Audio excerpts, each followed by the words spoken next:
Imagine if, out of nowhere, you wake up in the past, but not exactly the same past you know. Because now, on top of dealing with school, family, and some kind of annoying classmates, you also discover that to survive in this world, you need to become a martial artist. There's no easy tutorial, no beginner mode, just a life full of problems, a sketchy system, and lots of confusion. And that's exactly what we like, right?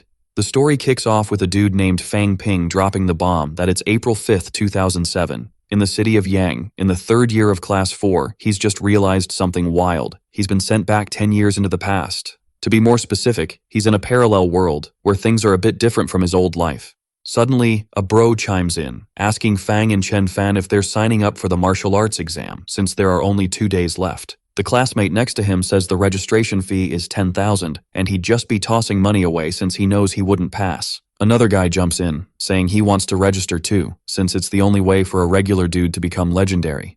Then, another kid interrupts, asking if they heard the latest scoop that the Great Master Ma hit the 8th level and Tai Mu officially challenged him. The hyped-up boys leap to their feet, asking if that's for real, saying the Great Master Ma just hit the 7th level a few years back. Fang is still lost, trying to figure out what's going on. The kid spills that the report is on CCTV, while other students start speculating if the Great Master will crack the top 30 or even the top 20. Watching all this unfold, the protagonist realizes he's definitely in another world, saying he's seen isekai animes before. A bit awkwardly, he calls out to his friend, asking if this Great Master Ma is Manhwa Peng. His friend gets all fired up, saying it's disrespectful to call the Great Master by his full name, leaving Fang shocked to find out that's actually his name. Feeling a bit jittery, he glances at Chen Fan and agrees that was kinda rude. While tapping his mouth nervously, he thinks there must be something off for him to ask that, concluding it might look suspicious to be so curious.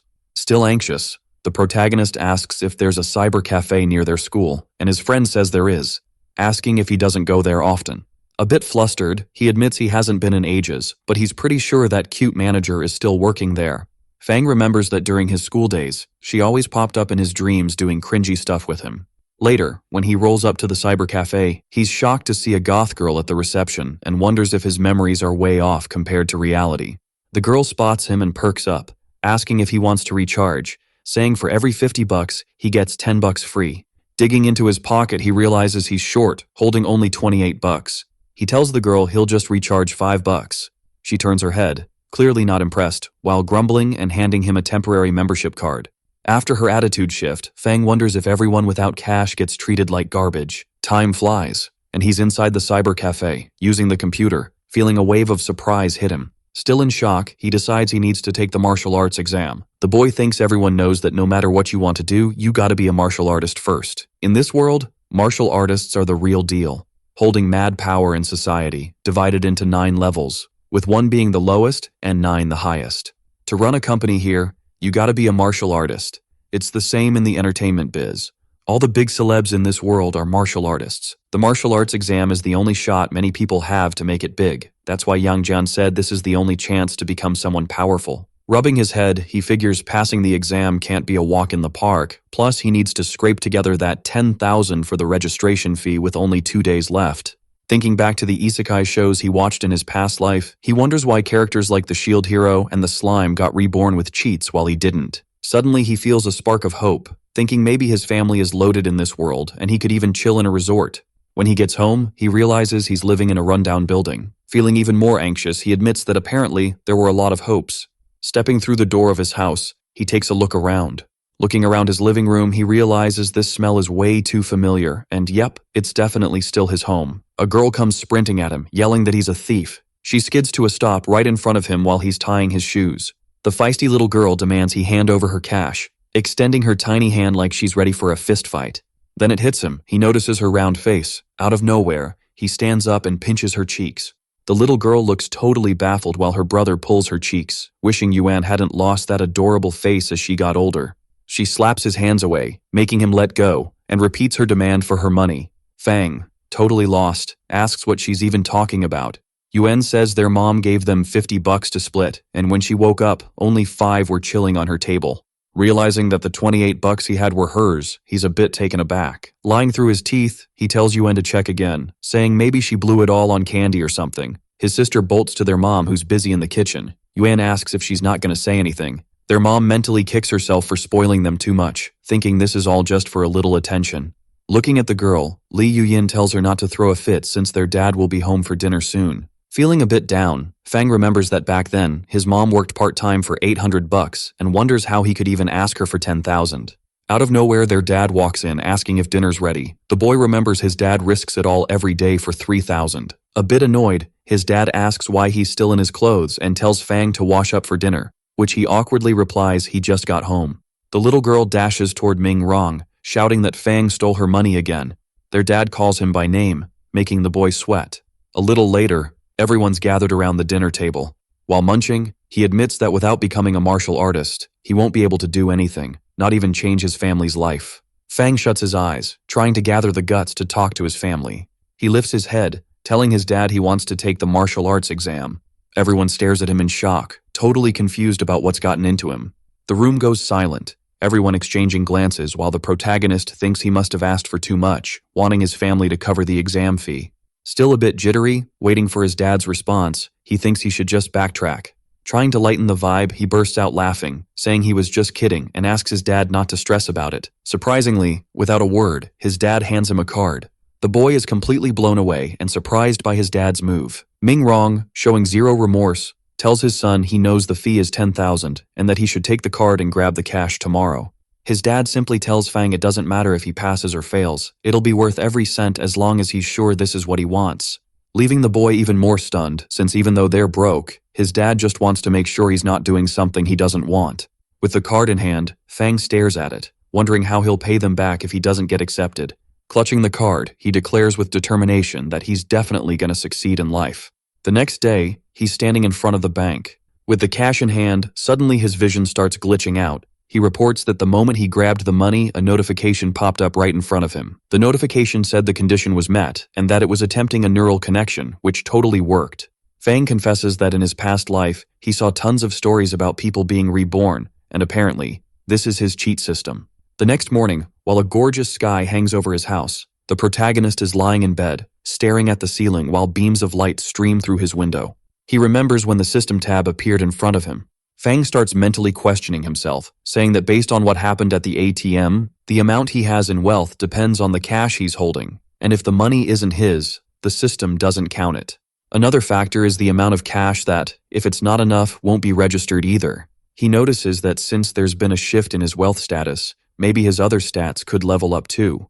Feeling a bit embarrassed, he shouts at the system to boost his chi and blood, but, as expected, nada happens. He stares at the system, which just sits there, totally unbothered, not even hinting it'll do what he wants. Then the boy starts calling out to the system in all sorts of ways, praising it as if it's a deity, trying to meditate, even doing some weird moves. Frustrated, he checks the status window and demands to know why nothing's changing. Super mad, he yells at the system to add something to his chi and blood or he'll throw a fit. At that moment, the system lights up bright red. Fang's jaw drops, realizing his blood and chi just went up by 1 point. Still confused, he feels something weird and can't quite figure out what's going on. Looking at his hand, he wonders if this is what it feels like to have his chi and blood boosted. With a mix of satisfaction and disappointment, he sees that his 10,000 in wealth only went up by 1 in chi and blood. Suddenly, he snaps back to reality, nervously wondering if this is actually happening. Fang quickly glances at the table where the 10,000 was. Relieved, he says that apparently the system's cash doesn't mess with his real-life money. His sister, munching on ramen, overhears everything from outside the door, saying Fang's finally lost it. A little later, at school, someone barges into the classroom, telling everyone to chill out and that those who haven't registered for the martial arts exam need to hit up the principal's office. Out of nowhere, the protagonist jumps up and his buddy Chen Fan asks if he's off to the bathroom again. Feeling a bit awkward, he tells his friend he's actually going to register. The boy looks at him, totally shocked by his choice. A few minutes later, he's already in the principal's office. A stuck-up girl says she never thought Fang would register and asks how much his chi and blood are. Looking at her, the boy thinks about saying it's 11, but that might sound weak. Yang Jian chimes in, saying the protagonist probably hasn't tested yet. Otherwise, he would have bragged about it. One of the boys mentions that last time he checked, he scored 108. At that moment, Fang's mind is blown, realizing that the gap between them is massive. The arrogant boy asks why Fang doesn't just test at home after school. One of the boys at the table stands up asking if Wu Zhihao bought a chi and blood meter. Zhihao says he needs to check his chi and blood often, so his dad got him a small one. A boy points out that even the basic ones cost a fortune. The protagonist wonders what kind of gadget costs that much. remembering that in his past life, a blood pressure monitor was just a few bucks. After school, the protagonist is already at Jihao's place, who's showing off his blood and chi meter. He sits on the meter, which clamps around his arms and neck. The boy then starts messing with the tablet. Confused, Fang asks if the results are in yet. Jihao, meanwhile, is in shock, staring at the screen without a word. He's stunned to find out that the protagonist's chi and blood value is actually 113. Just before they discover Fang's real chi and blood score, the boy was giving him a tour of his fancy house. Arriving in front of the meter, he brags while explaining what it does. Then, he sits on the meter, looking a bit nervous. The boy gestures with his hand, signaling that everything's cool. With that, Fang looks at his friend and nods. Jihao starts adjusting the machine. Finally, he pulls a blue lever. As Fang gets wrapped in a red aura that zaps him, the boy starts calling his name while staring at the screen in horror. He asks the protagonist if his blood and chi are really 113. Fang, feeling a bit more hopeful, realizes that the system and reality have different ways of measuring things. Jihao says his chi and blood are the second highest in the whole class and wonders how Fang can be so chill while he's still confused. A little later, his parents are chatting about how pricey the martial arts exam is, and now that their son's interested, they can't just ignore it. His wife pipes up saying they have 20,000 at home and if that's not enough, she'll grab more tomorrow. But suddenly, they hear Yuan yelling at his brother to stop bragging, asking how he could possibly have a score of 113. In the living room, he's pinching his sister's cheeks, making her tear up. Irritating Yuan, he's all sorry, claiming he's got skills and this year's test is totally in his grasp.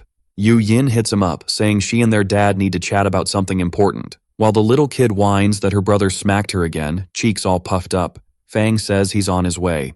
Peeking into the room, he's curious about what's going down. Facing his parents, he notices everyone's got that serious vibe going on. His dad looks at Fang, motioning him over. Ming Rong hands him 20,000, saying it's a sign of his love and he should grab some stuff with it. If it's not enough, just let them know, no biggie. With the cash in hand, the system counts the 20,000 again, like it's a game. His dad, smiling all gentle, says they almost messed up his future and now they're all in for his martial arts test. He stares at his dad, feeling a mix of shock and respect. After night falls, he's at his desk, eyeing the money, wondering if he should buy pills, even if they might not do much. He starts picturing himself with the pill in hand, then he imagines eating it, but whoa.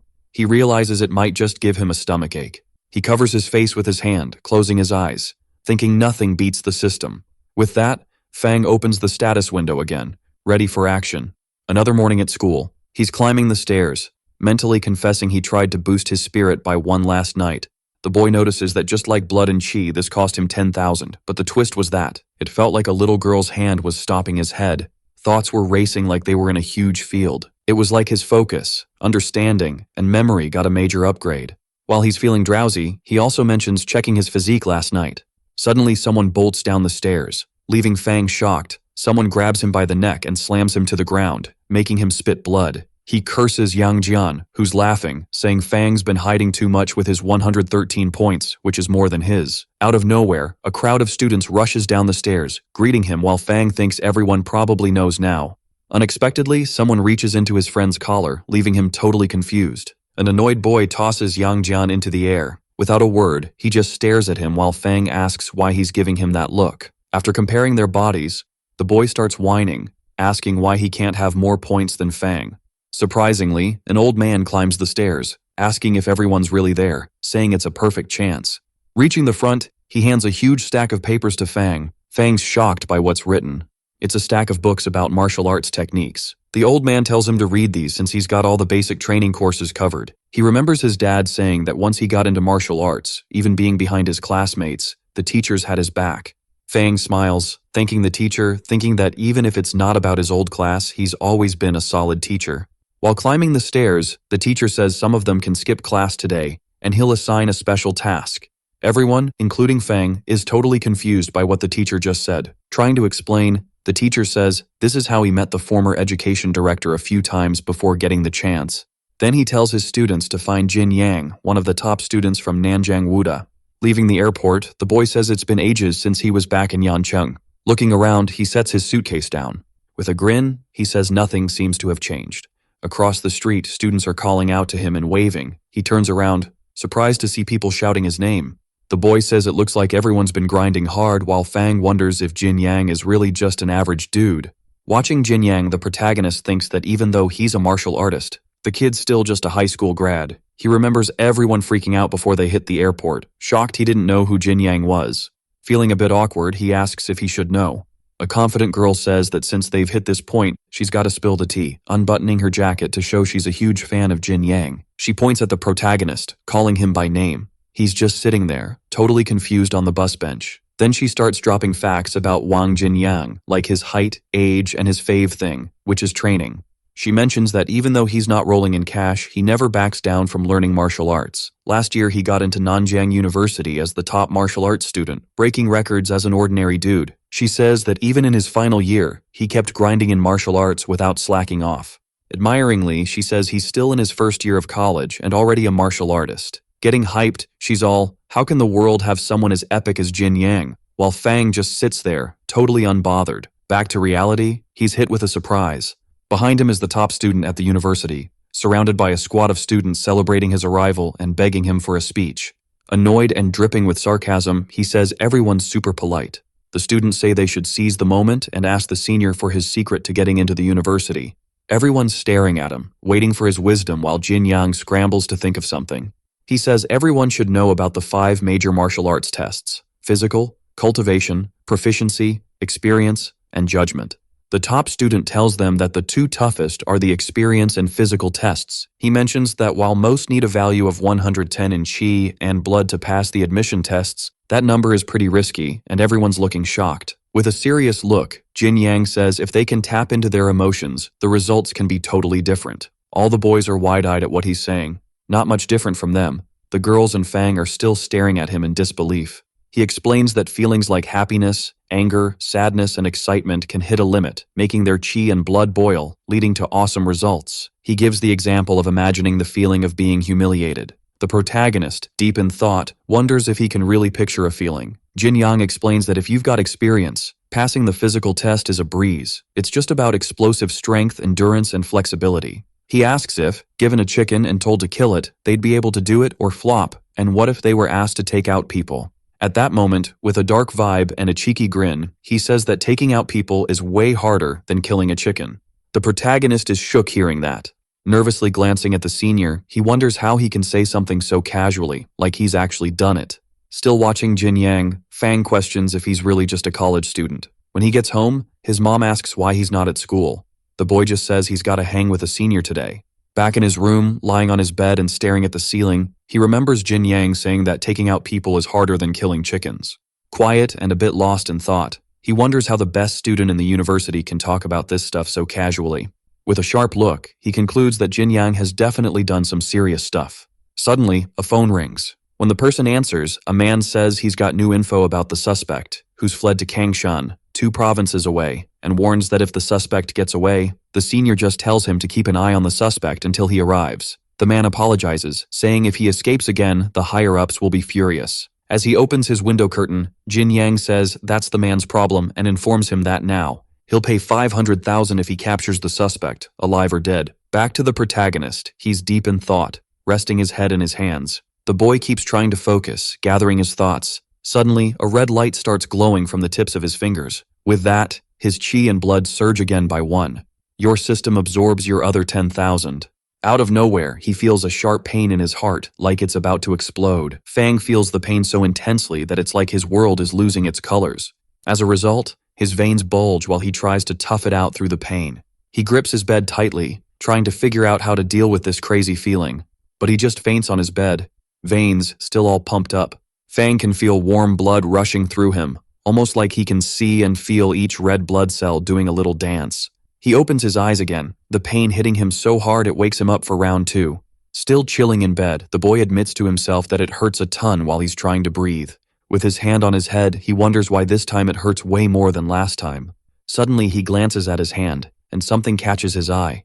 Looking at his arms, he sees his veins popping out like they're trying to escape, realizing this is just the aftermath of the sudden boost. As he squeezes his arm, he thinks it's like his body is slowly getting used to it, even feeling the blood flowing through him. Out of nowhere, he remembers something and jumps up. Fang throws on his uniform, saying he almost forgot to take the senior back to school. He walks past a dude carrying a cardboard box, wearing a mask and a cap that's hiding half his face. They bump into each other, and a dagger drops from the guy's hand. Quickly apologizing, the protagonist spins around. The man, trying to snatch up his dagger before anyone notices, accepts the boy's apology. With some slick moves, he hides his weapon under his clothes. Still eyeing the man suspiciously, he wonders if this is the weird neighbor from upstairs. To his surprise, the man shoots him a glare that could melt steel. Back on the bus, Jin Yang hops on, apologizing to everyone like he's the main character. One of the girls waves him over to sit next to her. Yang Jian starts saying their school is super cool, even inviting Jin Yang to give a talk before the exam. With a serious look, the protagonist asks what's so awesome about a grad coming back to his old school. His friend, a bit annoyed, says that a regular grad wouldn't be anything special, but this senior is different.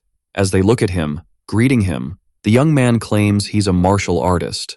His friend nudges him to think it through. After all, Jin Yang is just a college student and already a martial artist. Out of nowhere, the college student puts his hand on Fang's shoulder. He tells the protagonist that everyone's grinding to become martial artists, but can't forget that their bodies are the real deal. Leaving the boy even more shocked, Jin Yang says he doesn't know what meds Fang is on to get such a crazy boost in no time. With a simple slip in taking those strong meds, it could mess him up big time later. He warns him that if he takes medicine without hitting the gym, it could lead to some serious trouble. Fang thanks the senior for the heads up while mentally reminding himself that he really is a martial artist. After all, he totally nailed his chi and blood levels.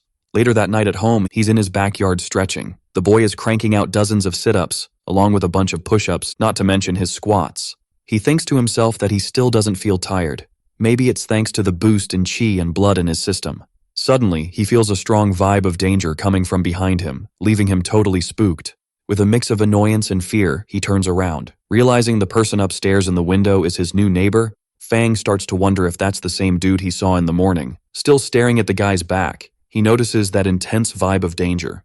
Keeping eye contact with the man, he feels nervous and on edge. As he closes the door of his house, he stays thoughtful but decides it might just be in his head. On TV, they report that a second-degree martial artist got taken out by his partner after a robbery went south. Yuan is watching and says it's probably better for him not to go to school right now, because if something happened to her, the world would be totally wrecked. He says she's just a piece of meat that's good for nothing. Annoyed, she chucks her snack package at Fang. With that, he shifts his gaze back to the TV. While it shows they got a clear image thanks to an internet user, the protagonist realizes the weapon used is the same dagger his neighbor had. Still annoyed, his sister plops down on the couch while he studies the image. Again, he notices the dagger that the thief used to stab his partner. The night, in the middle of a dimly lit street. Someone's waving a dagger, ready to stab. Then we see the dude gearing up to attack Fang, who looks totally freaked out by the assassin coming his way. Quickly, the man's dagger gets closer while Fang just stands there, frozen. A whole lot of blood starts spreading everywhere. With that, the protagonist jolts awake, saying he remembered something. Thinking back to what he saw in the newspaper earlier, he realizes this is the same knife his neighbor dropped on the floor, digging through his memories for that exact moment. Imagining his neighbor grinning with the dagger in hand, he figures that must be the criminal who took out his partner. Remembering his dream, he says that was a lie, but the murderous vibe he felt earlier was real. He thinks one of the suspects is an artist at the peak of the second degree, probably hiding above his room from the cops. Reaching the conclusion that it might be him, Fang gets super scared, wondering if he's the next target. The boy thinks maybe the criminal wants his cash or his gaming setup, but quickly realizes it's not that simple. While nervously clutching his blanket, Fang says it was just a dream, but it could totally become real, so he needs to prep for it. Still lost in thought in his bed, he glances at his arm. Determined, he says he has to act fast, making sure that guy doesn't become a threat to him or his fam. Again, the sun rises, bringing light to the neighborhood, making people start moving through the streets again. The journalist mentioned that some internet users were against stopping the city just to catch a martial artist. In apartment 201, where they kept saying a second-degree artist could easily take down a soldier, so the police need to catch him ASAP. Suddenly, the man turns off the radio, tossing it into a box filled with clothes stained with blood and the dagger. While trying to get rid of the evidence, the man thinks he needs to stay hidden until everyone forgets about this mess. Out of nowhere, someone starts knocking on his door, leaving him confused. The man stares at the door, which keeps banging. He gets a bit jittery, imagining he might have been found out. Even nervous, he unlocks the door. With a fake smile, he opens it, claiming to be the new resident and asking how he can help. But he gets confused when he sees no one. While the protagonist is right behind the door he just opened. The man starts checking the stairs, trying to figure out who's knocking while Fang slips into his apartment. Back in his apartment, he realizes Fang is chilling inside while the nervous dude asks how the boy got in there. As the protagonist sets some eggs and drinks on the man's table, he thinks he needs to stay chill and act normal. A bit on edge, he says the boy must have knocked on the wrong door since this isn't his room. While putting straws in the drinks, Fang says he's in the right spot and wants to watch the football championship, but his TV is busted. He says he came to his uncle's place to watch on his TV and brought snacks and drinks for them to share. The boy offers a drink to the criminal, saying they'll eat and watch together. While the man sits there with the drink in hand, saying nothing, the protagonist focuses on the TV. As the game plays, the man starts squeezing the cup with the drink. The criminal, annoyed, says he's going along with everything but needs to do something since the boy could be a secret agent from the detective agency. But out of nowhere, Fang starts chatting about the game with the uncle, making the criminal wonder if he's just a really dumb and friendly kid. As the man glares at the boy, he finally takes the drink, thinking about how to get him to leave without causing more chaos. With that, he asks the boy if he doesn't need to go to school, to which Fang excitedly replies that there's no school on the weekend. The man, a bit anxious, asks if the boy's parents aren't worried about him, but at that moment, the protagonist just lowers his head, staying quiet. With a sad look, he asks if the uncle wants him to leave. The thug, feeling a bit awkward, says he's just worried about him, to which the boy, with a tearful voice, replies that everything's fine and that he understands. He then starts to tear up, saying he's just a kid who wanted to be friends with his new neighbor, but it seems he only annoys people. Fang begins to apologize to the uncle, saying it's all his fault, while the thief stands there, totally clueless, trembling like a leaf. Already getting ready to open the curtains, he says that as an apology, he'll clean the uncle's room and just needs a second to do that. But the man quickly bolts and slams the curtains shut again. A bit confused, he asks the thug what's going on. The man, trying to come up with an excuse, says he's sensitive to UV rays. Preparing his cleaning tools, he says that in that case, he should clean the uncle's room. The thief steps in front of the door to his room, saying he'll handle it himself later. Sighing, the boy says they're both guys and that he gets it. Even more nervous, the man asks if Fang shouldn't just go home and grab some lunch while mentally losing it, telling the kid to scram. Looking at the TV again, he agrees with the man that he should go grab some food. Fang starts to leave, saying he'll come back to visit him, while the man says he can barely wait for that moment. Mentally, he feels relieved that the kid is finally gone. Suddenly, the protagonist trips over the box. He falls to the ground, knocking the box over too. With that, the man looks at the scene with a mix of shock and nervousness. Fang puts his hand on his head in pain while staring at the box. Seeing the blood-stained clothes and the knife, he asks the uncle what those things are. The thief, without saying a word, starts to creep closer. Fang gets on high alert when he sees this. Looking back, he realizes the man is about to kick him. With the force of the kick, he's sent crashing against the front door. The man then crouches down and grabs the dagger, already unrolling the cloth that covered his blade. Suddenly, the protagonist starts to cough a ton, but the man just ignores it, moving toward the boy with the blade at his neck. With a maniacal look, the thug starts to grin. As a strong, murderous vibe radiates from the man, he presses the dagger against his neck. Nervously, the protagonist begins to plead with the uncle to stop and that he won't spill a word to anyone. The thug says he won't be able to say anything since he'll be dead. He raises his blade, getting ready to stab him. Fang looks irritated at the situation and starts to wonder what he should do since he doesn't want to go out like this. Unexpectedly, the man starts to tremble and can't attack him while the protagonist looks at him with annoyance. The man begins to have hallucinations, questioning if he was drugged. He remembers the moment when the boy handed him the drink, and he took it without even thinking. Seizing the moment, Fang quickly strikes his hand, making the blade fly away. The blade gets lodged in one of the walls. The boy then bolts, trying to escape from the man. He grabs a piece of wood to defend himself. With that, he swings with all his might at the man's head, knocking him to the ground. While catching his breath after the attack, Fang figures the drug must have just kicked in. Looking at the piece of wood, the protagonist says it was his best call to have grabbed it. Suddenly, still super shaky, the man starts to get up, surprising the boy. As the thug rises angrily, the protagonist is confused, asking how he's not out cold. The assassin clenches his fists and throws a hook. He lands the blow in Fang's stomach, leaving him totally stunned. He spits blood from the force of the impact, while looking fearfully at his enemy. The protagonist pushes the man back while trying to create some distance. He breathes heavily while looking irritated and scared, thinking to himself that he's been reborn with the ability to use the system, and that he can't blow this chance by dying here while gripping the piece of wood even tighter. Enraged, he starts to attack his opponent multiple times. Drugged and taking hits, the man stumbles back while blood spills from his mouth. The man slams his back hard against the door. He ends up fainting from the force of the impact while various bruises scatter across his face. As he recovers from the incident, he says he really underestimated him and that if the killer hadn't taken the drug, he wouldn't be alive now. A little later, as the sun sets, Fang was counting the cash that the thief stole while wondering why the wealth hasn't increased. The man wakes up tied to a chair, staring at the boy, saying that apparently the system doesn't think the cash is his. The criminal realizes he's got a ton of blood and chi, wondering if the detective agency is behind this kid. The furious thief starts yelling, asking who he is while the protagonist stands up. The cocky boy says he's Detective X, and catching criminals like him is totally his vibe, but the annoyed bandit retorts that he clearly isn't a detective. Lifting the thief's backpack, he asks if this is all he's got. 200,000 and some jars of pills. The killer mentally grumbles, saying those pills were supposed to help him break through like a third-grade artist, and now they're in the hands of this clueless kid. The killer, eyeing the boy, calls out to him. Still tied up, he asks if the protagonist is down for a deal. Fang just stares at the thief, waiting for the pitch. He says if he gets freed, he can keep the 2 jars of pills and his 200,000. The thief keeps going, saying there's also a jar of body-strengthening pills and one of second-grade meds. With all that, their market value is over 5 million. Fang's mind is blown, saying that apparently even some jars can be worth a fortune. Still jittery, the bandit asks if it's not a solid offer. The man adds that this will help him a ton with the exam he's taking now and for future leveling up. The protagonist is holding a bright green pill in his hand. The man explains that this pill is way more useful after some battles than regular chi and blood meds. He says martial artists are just regular folks who push the limits of their bodies, toughening their bones and protecting their weak spots. With a smug grin, the thief looks at him, asking if he's thought it through. While straining his hands, trying to break free, he says if he lets him go, the protagonist will have all this within reach. Trying to sweet-talk the boy, he says the police will snatch all this from him and it doesn't end well if he dies, saying if Fang takes him out, the evidence he left behind could stall the police for a month and 10 days, but they'll still find Fang.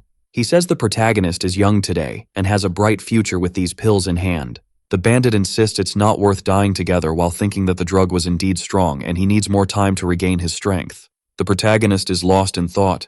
If he takes him out, the police will find out, and if he lets him go, he might come back for revenge.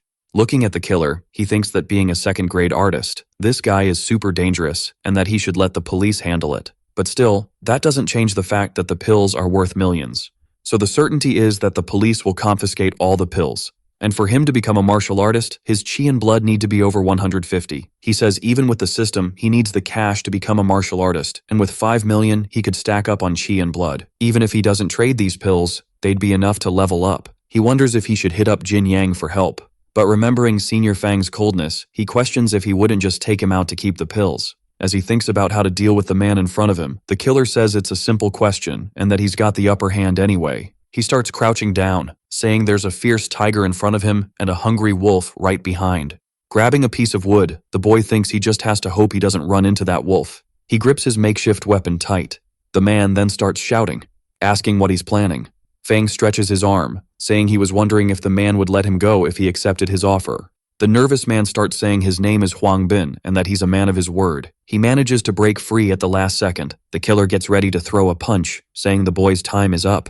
But surprisingly, the protagonist just hits him in the back of the neck. In the mountains of Kangshan City, a man turns on a flashlight in the darkness. He walks through the forest searching for something. That was Jin Yang. As he wipes his face, he says he's searched everywhere and can't find that rat. Suddenly, his phone rings in the silence. He answers and realizes it's Fang, asking if he can chat now. Still strolling through the forest, he asks if something went down and why he's calling at this hour. The protagonist asks if the senior is still in town and mentions he found the wanted criminal and accidentally gave him a little love tap. Jin Yang is shocked by this while the boy tells him he's the only martial artist he knows, which is why he's calling for backup. A little later, at the building where he crashes, there was apartment 201. In front of the door, Jin Yang says it's super unlikely a second-degree martial artist would get caught by a student. He still needs to watch his back when facing him. Opening the door fast, Fang tells his senior to come in. As he steps inside, he says he wasn't far and helping isn't a hassle, but if it's a big deal, he might be out of his league. Suddenly, he's hit with a shock at what he sees. In front of him was Huang Bin tied to a chair. The protagonist walks up to the thief while telling his senior that he's out cold. With a grin, he asks Jin Yang if taking him to the cops would even matter. Somewhat puzzled, the top student asks what Fang is scheming. Opening his backpack, he says he'll cut to the chase and mentions he found some seriously valuable stuff with the thief. With a cheeky look, waving some cash and pills, he says he'd like to keep them. With a smirk, Jin Yang asks if he's really down to keep them. The martial artist asks the protagonist if he knows why this dude's a criminal and says he's taken out several martial artists. With a grin, he says that's why he called Jin Yang so they can keep everything to themselves, leaving the boy scratching his head. Sighing, he says the kid's sharp and has a long road ahead. Jin Yang tells Fang he can't use second-degree pills, so he'll swap them for first-degree ones and toss in an extra $1,000,000. The university student says he'll easily absorb these pills since he's almost breaking through, and their value is off the charts.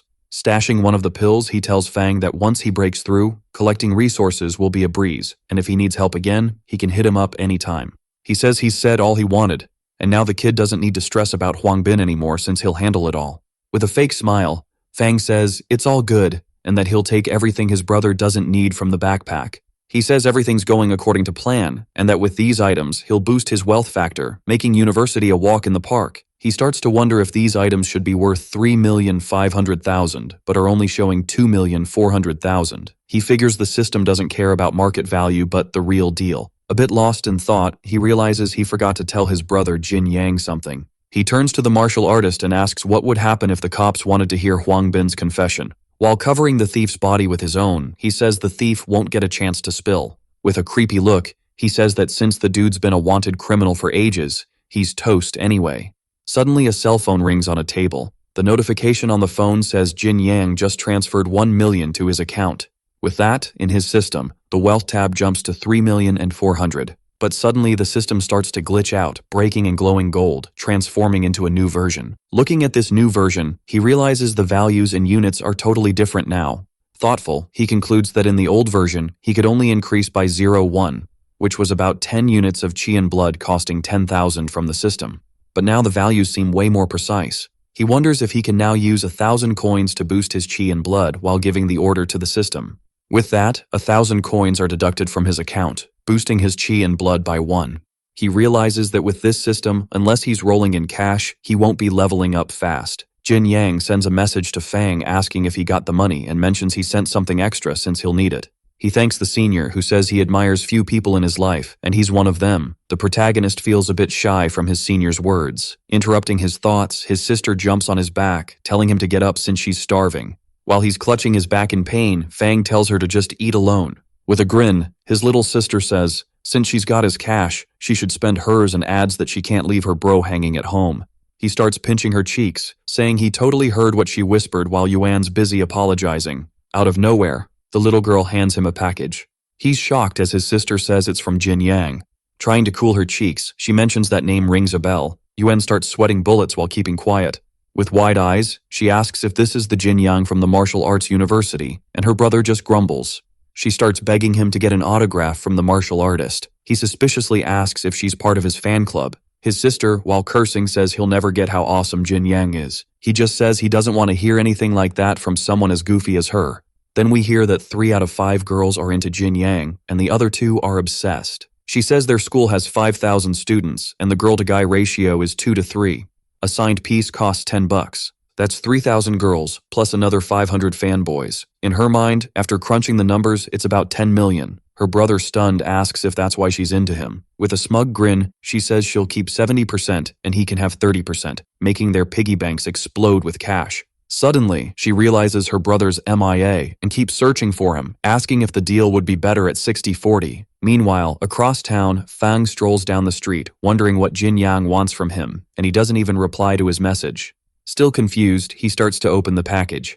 He's blown away by what's inside. It's a bunch of books on martial arts techniques. He remembers reading something about this at a cyber cafe, that to level up as a martial artist, 2 things are key. One is having a high level of chi and blood.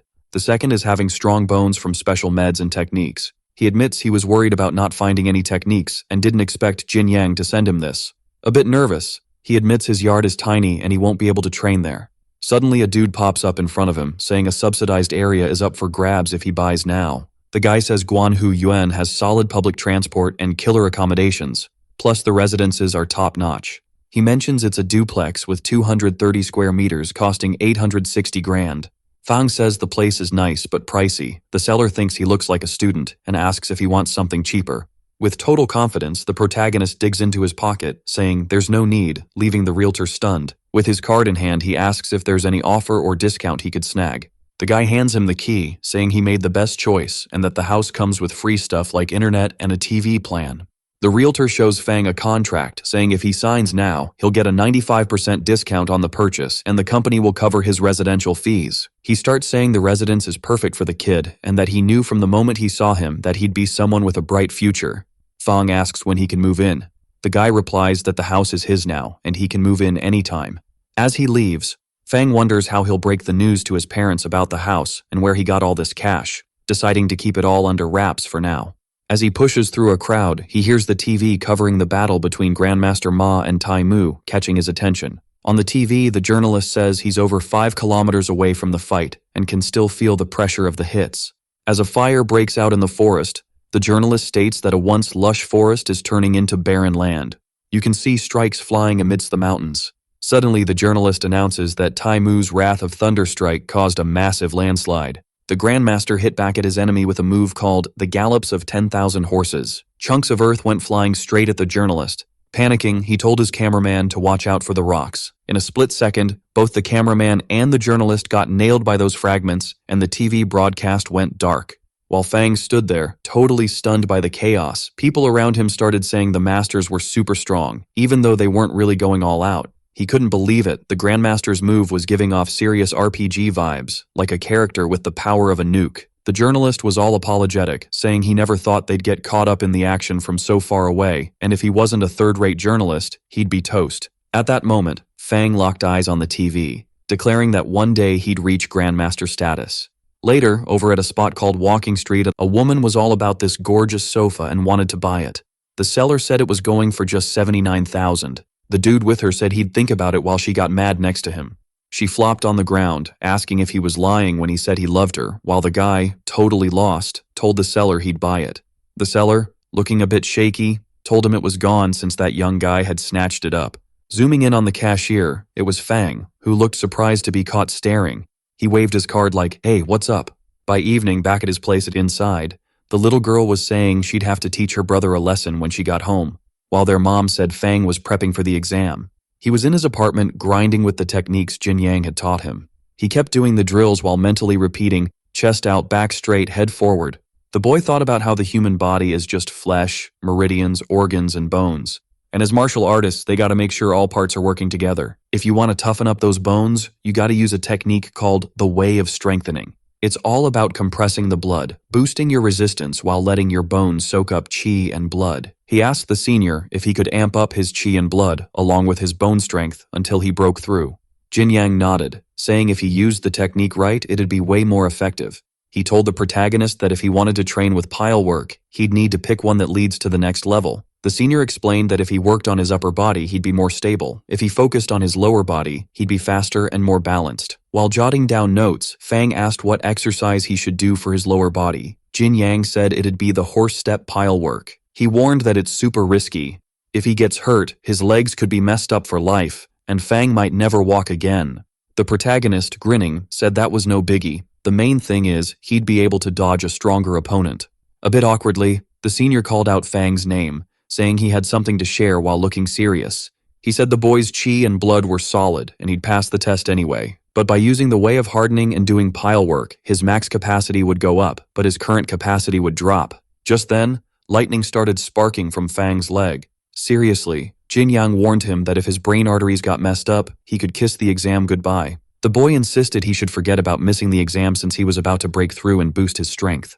Suddenly, he opened his eyes with determination, saying this was perfect. He dropped to the ground, panting, claiming he trained right, and just as Jin Yang said, his chi and blood levels plummeted.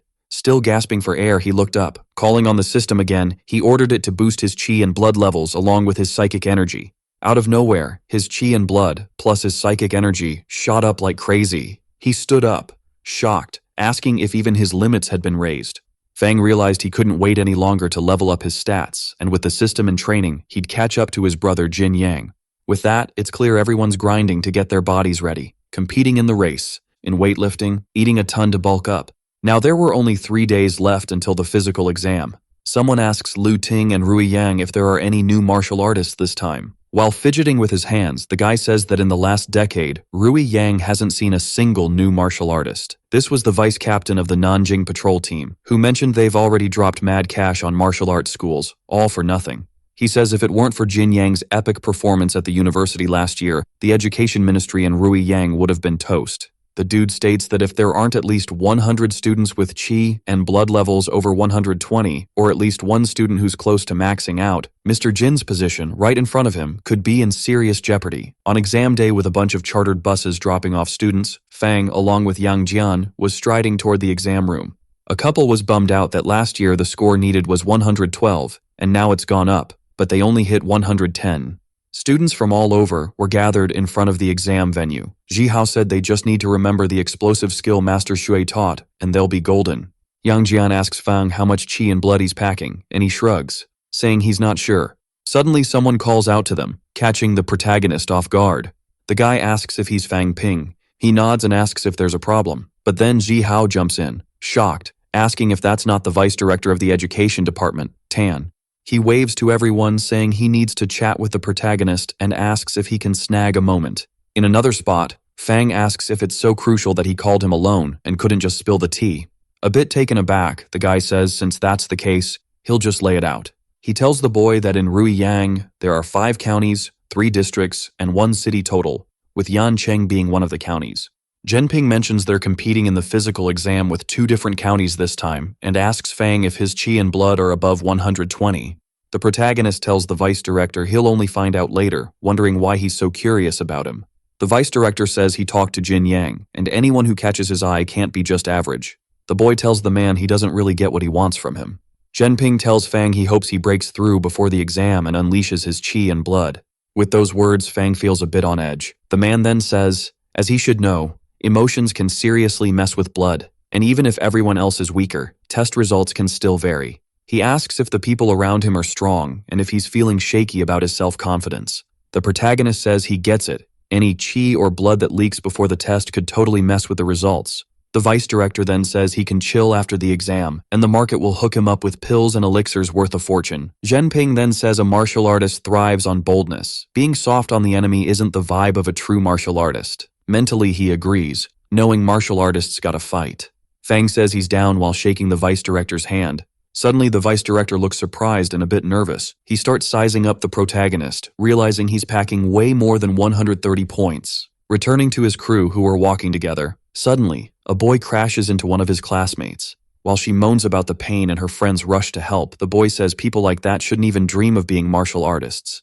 Zhu Hao grabs the boy by the collar. Then they start hearing someone shout for everyone to clear out fast. The boy stays convinced, saying that apparently the dude has no clue they're all just a bunch of noobs. The protagonist's friend keeps yelling that the boy did it on purpose. Quickly, someone approaches them, grabbing their attention. It was Fang, who puts a hand on his friend's shoulder while saying that a high school student without any clout will hardly land a good spot. As red rays shot out from his body and students squirmed in pain behind him, the protagonist declared he'd teach him how to act in society. The kid on his knees gasps, saying he can't breathe. The vice principal, witnessing the chaos, wonders how Jin Yang managed to raise this kid. Out of nowhere, a dude strolls up to the vice principal, asking if that kid was his. Inside the exam center, competitors were chatting, trying to figure out whose pressure was making them feel like they were suffocating. They kept talking, saying they heard it might be from a top-tier student from Yang City. A hand reaches out to him while Fang wonders how these kids are supposed to feel scared. Suddenly, this hand grabs his arm and yanks him. Out of nowhere, without anyone noticing, he slips through a door with Fang. It was the vice principal, panting after dragging the protagonist, asking what he wanted. Zhenping hands him a first-grade chi and blood pill, saying it'll help him hit the max limit of a near martial artist. He looks at the vice principal, a bit puzzled. Shoving Zhenping's hand away, the protagonist says he can't accept that request. He tells the principal that the side effects of the pill are way too intense for him to handle before becoming a martial artist. It could mess him up or even kill him. The vice principal insists his foundation is solid, and if he takes the pill, he'll hit the highest limit of a near martial artist during the body exam. Fang still says no, claiming the risk is too high. The vice principal then drops the bomb that this was a request from the head of the education department. Feeling a bit freaked out, he tries to act tough, saying it wouldn't be smart to turn down a request from a third-degree martial artist. Annoyed, he mentions that his brother Jin Yang just hit third degree too and asks if Zhenping wants to call him for backup. At that moment, the man looks a bit lost but also nervous. Worried about what might go down, he sighs in frustration.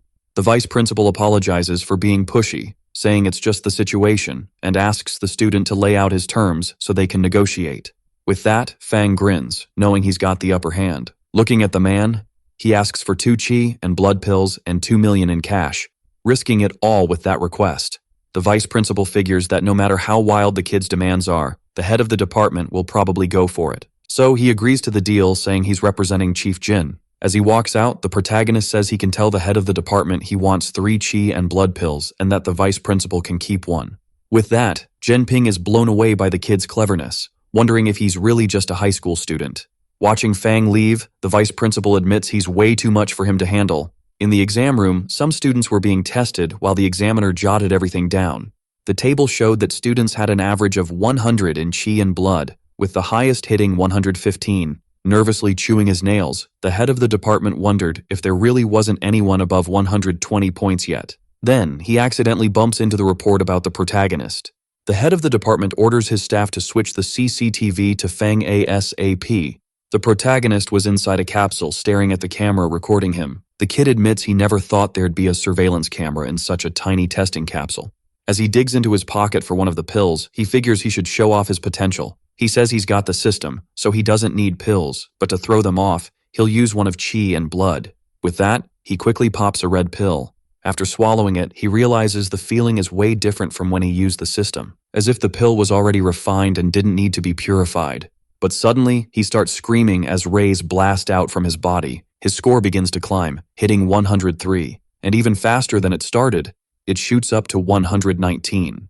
Nervously, the secretary chief starts saying that if Fang doesn't hit the max limit of an almost martial artist, even with his help, he'll never be forgiven while anxiously watching the screen. Out of nowhere, the protagonist's score hits 149, causing the secretary chief to burst into maniacal laughter, proud of the achievement. In the room where the results would be revealed, the examiner informs the students of the minimum required chi and blood value this year. With a bit of regret, he drops the news that it's going to be 115. All the competitors start freaking out, saying this wasn't the deal last year, which is what they based their hustle on. The dude tells the students to chill. There are other ways to pass, but now he's got to announce the names of those who made the cut. He kicks off the name-calling while Ji Hao nudges Fang, asking if he's not sweating bullets since this year it's 115 points. Looking at his buddy, he asks if 115 is a big deal. A bit annoyed, the boy says that's obvious and asks what his chi and blood level is. Awkwardly, he admits it's probably around 149. His friend cracks up, saying even in a moment like this, he can keep it cool and throw in some jokes. The man keeps rolling through the names of those who passed. He shouts out Yang Jian, who snagged 116 points. Zhi Hao made it with 120 points. Then he calls out the protagonist's name, starting to shake a little. Still trembling, the man tells everyone to give it up for Fang. With an insane score of 149, he crushes the physical exam in Rui Yang. He just stands there, beaming with happiness. Everyone starts buzzing about which class he's in and who he is to score 149 points. Ji Hao, totally blown away, asks how Fang pulled off such a high score. The man reassures the crowd, saying these are the ones who passed, but they shouldn't be bummed about missing out. While a bunch of students hang their heads, he says there will be other chances. Many are in tears as he thanks everyone for showing up. Suddenly, the protagonist spots a tear falling. It's one of his classmates lamenting that her parents drained their savings for her exam, and now she has no clue how to break the news. Feeling for her, he glances at the girl and thinks that the exam is super tough for some. The boy remembers he used the cash to boost his chi and blood, and regular folks wouldn't have enough dough, let alone access to the system. With that, he puts a hand on the girl's shoulder, calling her over. He comforts her, saying it must have been rough, but she shouldn't stress because she'll definitely pass next time. With a grin, Fang asks if she's down for fries and says he'll treat her to whatever she wants.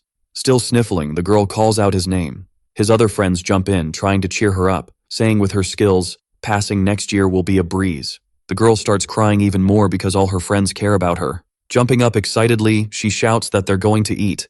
The protagonist feels stoked since he managed to lift her spirits. A little later, they're strolling down the street after grabbing some snacks. Out of nowhere, a guy walks up, asking if the martial arts exam isn't totally unfair. The dude starts ranting that those who don't pass are stuck living as lower class forever and asks if that's not messed up. Everyone, including Fang, stares at the guy, confused and a bit on edge. The boy with a tattoo on his face pipes up, saying that back in 2012, the world almost went down because of martial artists, but they fought for humanity. Looking at that guy, the protagonist wonders who he even is. The man keeps pushing, insisting the students join him. He reaches out, saying together they can fight against injustice. Fang, feeling the nerves, just stands there, staring at the guy. The protagonist whispers to his friends that this dude is sketchy and they should bounce. Quickly, everyone nods in agreement. With that, they just ignore the guy and turn their backs, heading back the way they came. Out of nowhere, the man grabs one of their arms. It was Zhang Nana, who looked at him in fear as he said they shouldn't run away and that he'd take them somewhere. She freaked out and started screaming, begging him to let her go. The tattooed guy said they shouldn't worry, but a true god must be good to those who are kind. Suddenly, the protagonist unleashed his chi and blood, commanding the man to let her go. The guy was hit with pure fear as he felt the pressure coming from the boy. He faced the man while releasing his chi and blood. Seizing the moment, the girl managed to break free. The man looked closely at the group of students. Fang started to wonder if this was some kind of cult and how they could be bold enough to try to recruit people in broad daylight. Zhihao urged the protagonist to just ignore the guy and bounce. Closing his eyes, he figured there was nothing he could do since he had zero authority to handle this mess. They started walking again, and he spilled the tea about how his biggest worry was the physical test and the written exam. But the dude with the wild eyes and creepy grin just kept staring them down. Right where the physical exams were happening, the guards were on high alert while a huge welcome banner was hanging for the students. Inside, the physical exam was lit, with students racing against each other and throwing shot puts, which is basically just hurling heavy stuff. After the physical test, they'd head to a room for the written exam. Everyone was super tense and laser-focused on the test, even Fang. Once the exam wrapped up, the students celebrated by making paper airplanes and launching them into the sky. At the school exit, where all the exam drama went down, families were waiting to scoop up their kids. The protagonist squeezed through the crowd, trying to make his escape. Out of nowhere, someone in a van pointed him out to a buddy, saying, "That's the kid." It was the tattooed guy from earlier, telling a woman with the same ink that this was the student. The woman said those with high chi and blood are the future of martial artists, the elite squad of the world. Another dude with the same tattoo chimed in, saying these people need to be taken out. The woman cackled, saying they're sinners who can't be saved anymore. In the back of the van, a bunch of people were holding clubs, and someone said only they could cleanse the spirits of these sinners. With a wicked grin, the woman said she'd leave the rest to them, but the boy was all hers. Suddenly, the cult members jumped out of the car, causing chaos in the crowd, attacking students with bats, stomping on the heads of those already down, and even yanking the hair of the girls. Fang Ping noticed the madness and started plotting a way around it until a woman appeared out of nowhere. She claimed our protagonist had to sacrifice his soul to the true god. He quickly sensed a strike coming from behind. Luckily, our protagonist had the reflexes to block just in time. He figured it was a martial artist who had beefed up her upper body. Her eyes were filled with a deadly intent. Our protagonist realized she had the same tattoo as the guy from before. While fighting, Fang starts thinking that the cultists might be out for revenge. He tries to land a kick, but the woman blocks it effortlessly. Her strength is so insane that Fang ends up hurting his leg just from hitting her. She grabs him by the collar and slams him to the ground, getting ready to throw a punch that would definitely end him. Just as she's about to strike, Fang nails her on the ankle, making her wobble. This causes her to miss the hit that would have been game over. Fang realizes the riot's goal is to take him out and reflects on how tough this opponent is. He's almost ready to accept his fate when the next punch from the leader comes flying in, ready to unleash her divine mercy. But out of nowhere, she gets clocked by a punch that sends her flying. Fang can't believe it. A single punch took her down. After the hit, the cultist crashes into the wall, while the one who threw the punch stands tall, radiating a serious vibe. The guy says he never thought the cultists would pull such a wild stunt at the testing center, but Fang's not really processing it and just stares at the fighter with a serious look. Seeing this, the guy asks if Fang is alright. The cult leader is down for good, and her blood is pooling on the ground. Fang's still on the floor, both impressed and kinda grossed out by what just happened. The guy next to him reassures him, saying anyone would feel sick seeing this for the first time, but Fang cuts him off, asking who he is. He introduces himself as a detective, but Fang keeps firing questions, wanting to know who those attackers were. However, he gets annoyed when he hears they were just a bunch of crazies. Fang is seriously mad about how this whole massacre went down. After all, those people were trying to wipe everyone out. The detective tries to chill things out, saying the city's beefed up security to stop more attacks. Tan Zhenping rushes over to check on Fang. He starts freaking out and bombards Fang with questions. When he hears Fang Ping's name, Detective Zhang realizes he's talking to the school's top genius. Mr. Tan notices things are off and that detectives are all over the city. Soon, Zhang confirms that the situation is pretty dire. Fang is shocked to learn this isn't the first time students have been targeted by these crazies who hate martial artists. After all, they can't stand fighters. The cultists picked the students as targets since they haven't learned real combat skills yet. But Zhang never thought they'd cause chaos in broad daylight with a martial artist around. Mr. Tan is stunned that a crazy group teamed up with a martial artist, and the detective confirms, saying the woman who attacked Fang was part of the cult. Soon, Mr. Tan thanks the deputy chief detective for saving his prodigy, but the boy looks unhappy about being attacked by the only martial artist in the group. He quickly realizes he's weak and figures if this keeps up, his dreams of becoming a grandmaster are toast. Another detective comes over and says the cultists have been taken care of. Plus, some students are seriously hurt and won't be able to pursue martial arts anymore. Tan Zhenping suggests Detective Zhang handle the cult situation while the education department looks after the students. He hands Fang a handkerchief, worried about his well-being. After all, explaining to Wang Jinyang if something happened to him would be a nightmare. Meanwhile, Fang Ping decides to ask Uncle Tan to teach him some combat moves. Tan tells him that learning battle techniques isn't as effective and he'll get it better once he becomes a martial artist. Fang is totally taken aback by that. After all his enemies didn't know about battle techniques. Then Tan goes on to say that some martial artists skip battle techniques altogether. They'd rather focus on toughening up their bones and boosting their vitality. Plus, the battle tactics from back in the day aren't really used anymore. Those who focus on vitality usually handle admin stuff while the criminal investigation team deals with the chaos. As the old man and the boy head off to change uniforms, Fang Ping thinks about how some martial artists are all hype, no strength. On the way home, the boy tries to call the old man Wang, but the number's totally dead. Fang Ping wanted to hit him up about some martial arts stuff. Then, out of nowhere, our main dude gets a notification that 2 million yuan just dropped into his account. But then he remembers Mr. Tan and Chief Jin told him about this cash flow. The old man says he crushed the practical assessment and his reward got upgraded. He's hyped about his results and tells him to always aim higher, so they decide to do something special to celebrate. Of course, our main dude goes in for the high five. That totally wraps up all the cult drama. Now our protagonist feels pumped to keep pushing forward. We switch to the scene where the fam is throwing a party for his first place win in the vitality test. Suddenly, they're caught off guard by a dude who shows up instead of our protagonist. But then our hero pops up behind the old man, introducing himself to his family. Naturally, everyone's stoked to see he's doing great. Fang Ping introduces him as the deputy chief of the education department of Sun City. His little sister can't hide her awe, fangirling over how he earned the trust of someone so important. Soon the old man says sorry for dropping in unannounced. He points out how tough it must have been for Fang Ping's fam to support him all this time. So the deputy chief offers a security job with a sweet salary. The dad's jaw drops at the monthly paycheck. And the little girl is buzzing about the offer. Finally, her dad won't have to grind so hard. Plus, our protagonist is all about encouraging him to take the chance. Then the dad decides to go for it and accepts the job. The fam invites the old man to dinner, but he says he's got to handle other stuff. Our protagonist walks him to the exit while his fam asks the deputy chief to swing by more often. Suddenly, Fang Ping's whole vibe shifts, asking if his parents are free tomorrow. They quickly say yes, but wonder why he flipped his mood so fast. Lucky for them, he was just messing around and invites the fam to check out the house he claims he got from the education department. Of course, everyone's shocked about the new digs. Fang's fam can't believe the house is 2 stories tall. They look like they can't wrap their heads around the education department dropping so much cash just for him. But our protagonist's dad raises an eyebrow, questioning if this house is really a gift from the department. Hearing that, the boy thinks about spilling the truth to his parents. But he realizes they've already brushed off their doubts and accepted the house. He asks them to keep the gift on the down low, and then they keep exploring the place.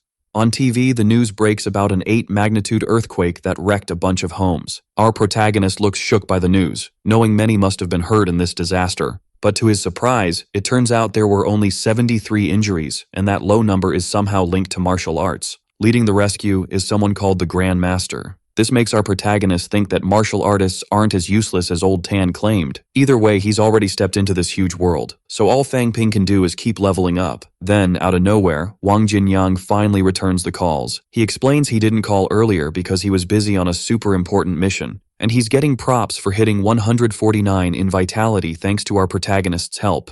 But Wang wants Fang Ping to cut to the chase. So the boy says he's finished the elementary stage of bone forging, and his vitality is over the 150 mark. Hearing this, Wang wonders if our protagonist is ready to dive into the martial arts scene. But Fang isn't ready to jump into the martial artist life just yet. After saying that, he feels kinda awkward for hinting that his older brother should teach him battle tactics. He seems a bit let down to hear it's not time for him to learn those skills. After all, just leveling up his vitality is what's gonna help him down the line. Wang explains that battle techniques wouldn't really do much for our protagonist right now, so he hits up Fang Ping to forge his bones for the second time, aiming for that long-term glow-up. The boy, totally caught off guard, can't believe it. Wang Jinyang asks if our main dude's forging speed has slowed down over time, and he's all, yeah, for sure. Given the situation, Wang suggests Fang Ping grab some strengthening liquid and take a bath in it to boost his bone forging speed. Naturally, our protagonist is shook by this news, since he's never heard of it before. Jinyang says it makes sense. Usually only those whose vitality and strength are maxed out would use this stuff, and that's why this magic potion isn't found in Sun City. But guess what? His older bro plans to snag 3 bottles at his university. Too bad those 3 bottles cost a whopping 500,000 yuan, and Fang Ping's gotta transfer the cash since Wang isn't about to drop all that dough. Our protagonist even tries to haggle, but his brother just hangs up the phone, no regrets. Of course, he's pretty rattled by how pricey everything is in the martial arts world. In the days that follow, Fang Ping grinds hard, pushing his endurance to the limit. He also dives deep into martial arts studies. Plus, he runs marathons to boost his stamina, and after all that, our protagonist still makes time to cultivate his powers, getting closer to finishing the bone forging, releasing some serious energy in the process. A month rolls by, and we catch our protagonist soaking in the strengthening liquid. Turns out, his vitality level shot up from 150 to 170 in just a month. Also, the system valued those 3 vials at 600,000, so Fang Ping scored the extra cash. All these wins made our protagonist stronger and richer. He's laughing, realizing that selling pills is a solid way to stack some cash. Meanwhile, his little sister is outside the bathroom, yelling for him to hurry up since he's been in there for over an hour. After the bath, the fam gathers to check out the test results, and everyone's buzzing with excitement. His sister takes charge of the mouse and logs onto the website to finally see the results everyone's been waiting for. Fang Ping's score blows everyone away with 85 points in specialized studies and 98 in the practical assessment. He's even got a shot at the top universities. His parents are all emotional, and his sister hugs him tight, congratulating him on his epic performance. Not long after the results drop, Fang Ping's family starts getting congratulatory calls and even autograph requests from fans of the prodigy. Naturally, our protagonist feels super awkward with all this attention. Then, out of nowhere, he gets a message from Wang Jinyang wanting to meet up. A bit later, we see our protagonist chilling at the Sun City Sports Stadium. Wang rolls up to say hi. Fang responds with a friendly grin.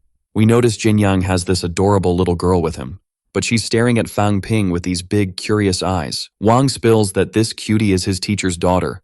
Our protagonist thinks it's a bit weird as he tries to say hi to her, but she just hides behind her tutor. For real, his sister is way cuter than this shy girl who didn't even say hello.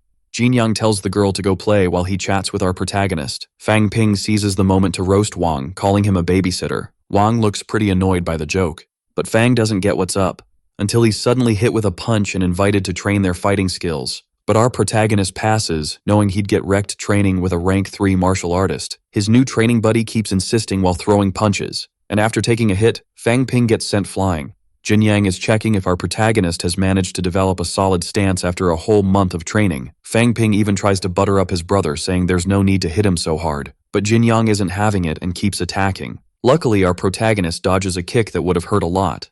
While dodging, Fang Ping wonders how strong a level 3 martial artist really is. But he doesn't even have time to think before he has to dodge again. Soon, Jinyang gives him props for his quick reflexes. Fang Ping shoots back, saying he only got this strong thanks to his master's guidance. Jinyang fires back that Fang Ping only reached this level because of his own hustle, saying there's no need to be overly humble. Wang Jinyang thought this prodigy was just another regular dude when he rolled back into school in April. But after the whole Huang Bin situation, he started seeing our main guy as someone with serious potential. Still, our hero is way too busy dodging punches to even hear that. He even throws some shade at his opponent, saying at this rate, his ego's gonna blow up. But pride comes before a fall, and Fang Ping gets caught off guard, with his arm snagged. That distraction leads to him getting tossed to the ground, hearing his opponent wish him luck getting into Nanjiang Martial Arts University. The protagonist lands flat on his back on the court. While feeling the sting of the fall, he asks about Nanjiang University. Wang can hook him up with a full pass on resources until he hits level 3.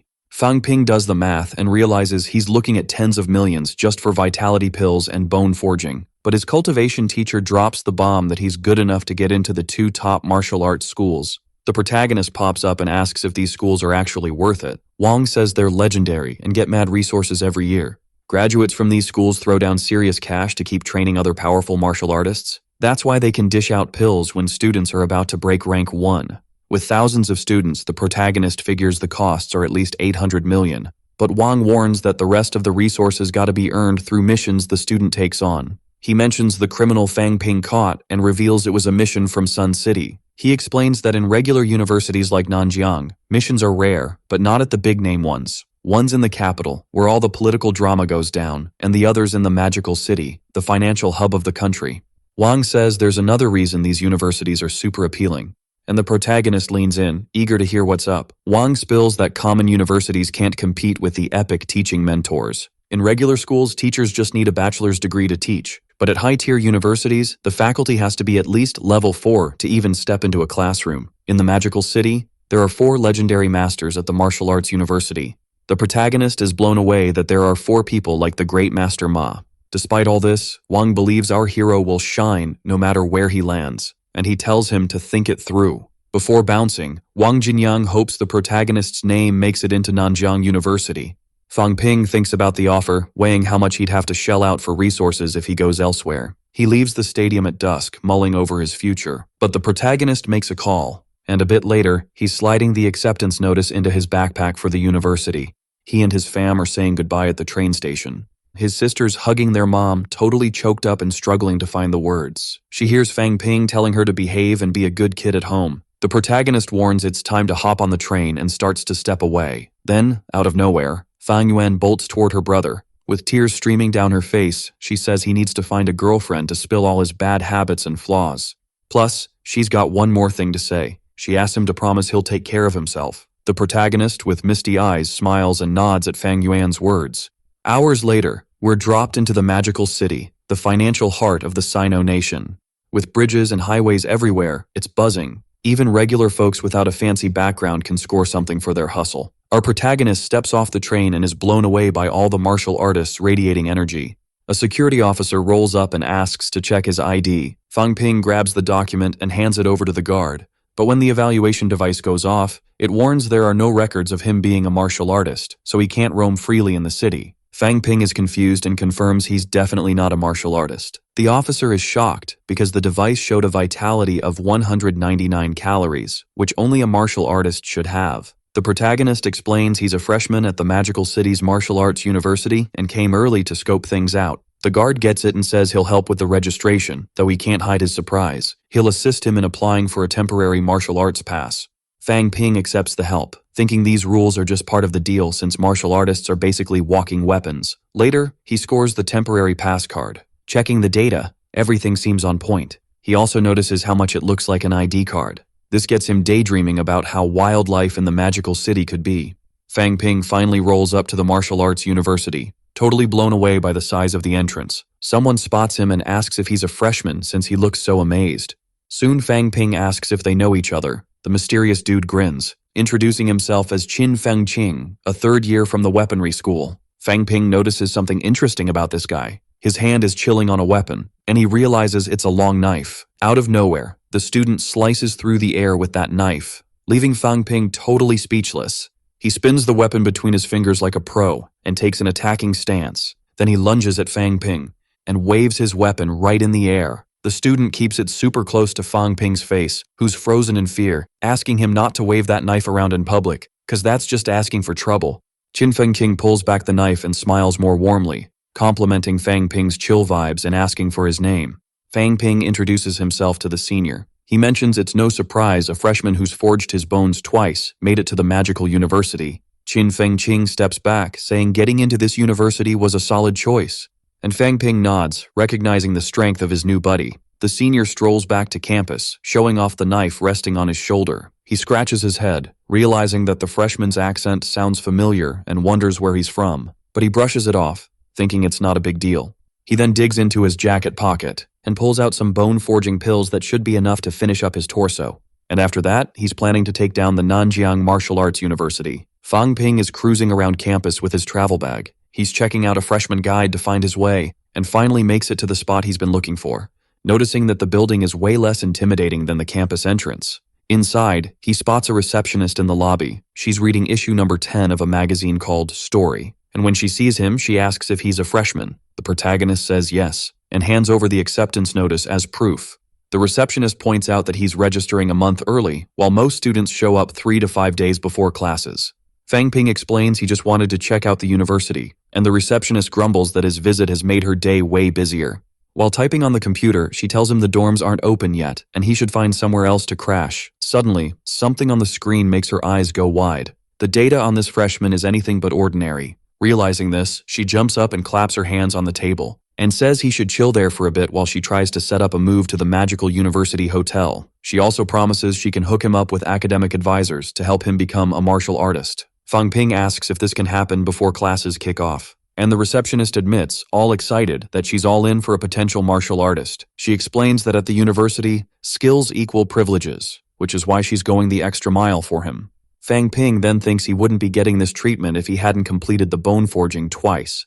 Just then, a guy walks in. His name is Li Chengze, and he's the manager of the cleaning department at the Magical University Hotel. He says he rushed over when he heard an important figure had arrived and starts praising Fang Ping. The guy in the suit offers to help him move to the hotel. Fang Ping thanks him but says he can handle his own luggage, but the manager insists, saying it's part of his job.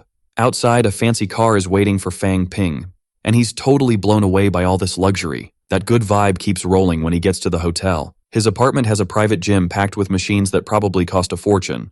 The kitchen has an open layout and is stocked with everything needed to whip up a killer meal. The living room, with comfy sofas and a TV, is spacious and chill. The bedroom was lit up and had a massive bed. Fang Ping asks the manager if all this fancy stuff is really free. Li Chengzi assures him that all meals and stays are on the house. The protagonist strolls around the room, hyping up the space, and the manager explains that this room is a notch above the rest since he's completed the bone forging twice. This info hits the young man hard as he remembers Zhang's words about skills getting you perks. Li Chengze says goodbye, letting him know he's just a call away if our protagonist needs anything. After thanking the manager, Fang Ping finds himself solo in the living room of his swanky apartment, feeling pumped to realize he's now part of the elite squad. Days roll by, and the protagonist is munching lunch at the hotel restaurant. He thinks about the tens of thousands of yuan he's already saved on expenses, but when he checks the system, he sees he's spent a chunk prepping for the third bone forging. And considering how fast his energy is draining, he figures he'll need to stack even more cash in the future. While chomping on a meatball, he's grateful for the luck of having help from Huang Bin and Chef Jin. But thinking of a way to keep the benefits rolling, Fang Ping decides to launch a company. Even in this new world, he spots trends popping up around the internet and online shopping. Rumor has it that Ma Huateng, co-founder of the Ali Group, has already hit rank 7. Fang Ping wonders if he could kick off an online shopping biz with his 16 million yuan. But maybe starting a delivery service would be a smarter move. That idea vibes with him since it sounds easier and less techy to kick off. Still, he knows he'll need someone who knows the area to help manage things near the magical university. While brainstorming names, he overhears a conversation at another table in the restaurant. A mix-up happens between the waitress and a couple over a dirty dish. The waitress insists she served everything clean, but the guy stands up and gets all up in her face. He's fuming about being called a liar and demands she calls the manager right now. The protagonist watches, feeling uneasy about the dude's behavior. Not able to just sit there, he stands up, ready to teach the guy a lesson. But before he gets close, he spots someone else coming in. Li Chengze shows up to cool things down, and the waitress nearly cries tears of joy when she sees him. The cleaning manager gives a calm smile and asks the guy what's the issue. The man yells that he wants to talk to the general manager, not the cleaning guy. The waitress quickly fills Li Chengze in on what went down. He gently picks up a hair strand that fell into the dish and caused all the drama, and he explains that all hotel staff have to keep their hair shorter than shoulder length. He asks who could have broken that rule while the long-haired woman at the table looks super tense. The customer argues that the hotel's hygiene is trash and says he's going to file a complaint. The cleaning manager bows and apologizes for the hassle caused to the customer and his date. He promises to protect the rights and interests of the customers, and he says he'll send the hair strand for DNA analysis at the university lab. Suddenly, the long-haired woman yanks her partner and drags him toward the exit, saying there's no need for that. Fang Ping gives props to the manager for handling the mess while the waitress thanks him and gets back to work. Li Chengze apologizes again, bowing since he didn't want the student to see that chaos. The protagonist smiles, thinking the manager must have tons of experience in this gig. Somewhat awkwardly, the manager says he's been in this role for exactly 8 years. Fang Ping asks if he's ever thought about becoming a martial artist, imagining that fresh grads snag better jobs. Li Chengzi replies he's saving up to enroll in the course because being a martial artist means 3 or 4 times the perks. The protagonist wonders how long that'll take because in 4 or 5 years, Li will be over 30, and his energy won't let him hit a rank higher than 1. The manager accepts that reality, even if it's not ideal. Fang Ping then sets a deadline of 3 years. To the manager's surprise, Our main dude says he can help him become a martial artist for free, no strings attached. He even throws in a part-time gig. A warm smile spreads across Fang Ping's face as he sees the manager's jaw drop. A minute later, Manager Lee is sipping from a wine glass, chatting with Fang about the delivery company the young guy wants to kick off. He claims to be interested but has some serious doubts about how that'll pan out. This kind of work could totally mess with his cultivation after the company gets rolling. He's worried he might not live up to the protagonist's hype and says he can't handle that kind of pressure. Fanling jumps in, saying that besides skills, the manager's got connections from 8 years at the magical university and should stop being so modest. Plus, the protagonist is super confident he'll be a mid-level artist in 3 years, and when that happens, he'll make Lee the general manager of the hotel. The thought of this future has the cleaning manager totally impressed with our protagonist's planning skills and maturity. He quickly realizes this could be his shot at a whole new life. The protagonist insists he needs the manager's help, and if he accepts, he'll owe him a favor when he's a mid-level martial artist. Fast forward a month. In his apartment, the protagonist is grinding through a bone polishing and forging method. A sphere of red energy wraps around him as he focuses hard. His face is all scrunched up with effort, and he feels he's almost hit that sweet spot he's aiming for. The bones in his body start cracking as the energy surges through his limbs. The effort is so intense that drops of blood hit the floor. His body is drenched in sweat and marked with wounds, but he feels he's nailed the third bone forging. In the system, he checks his stats and sees his vitality shot up by 6 and his mental strength by 10 hertz. He realizes he dropped almost 2 million wealth to hit this milestone, all thanks to the time he saved by handing the company over to Li Chengze. After grabbing his towel, he opens the bedroom door with his blood-stained hand.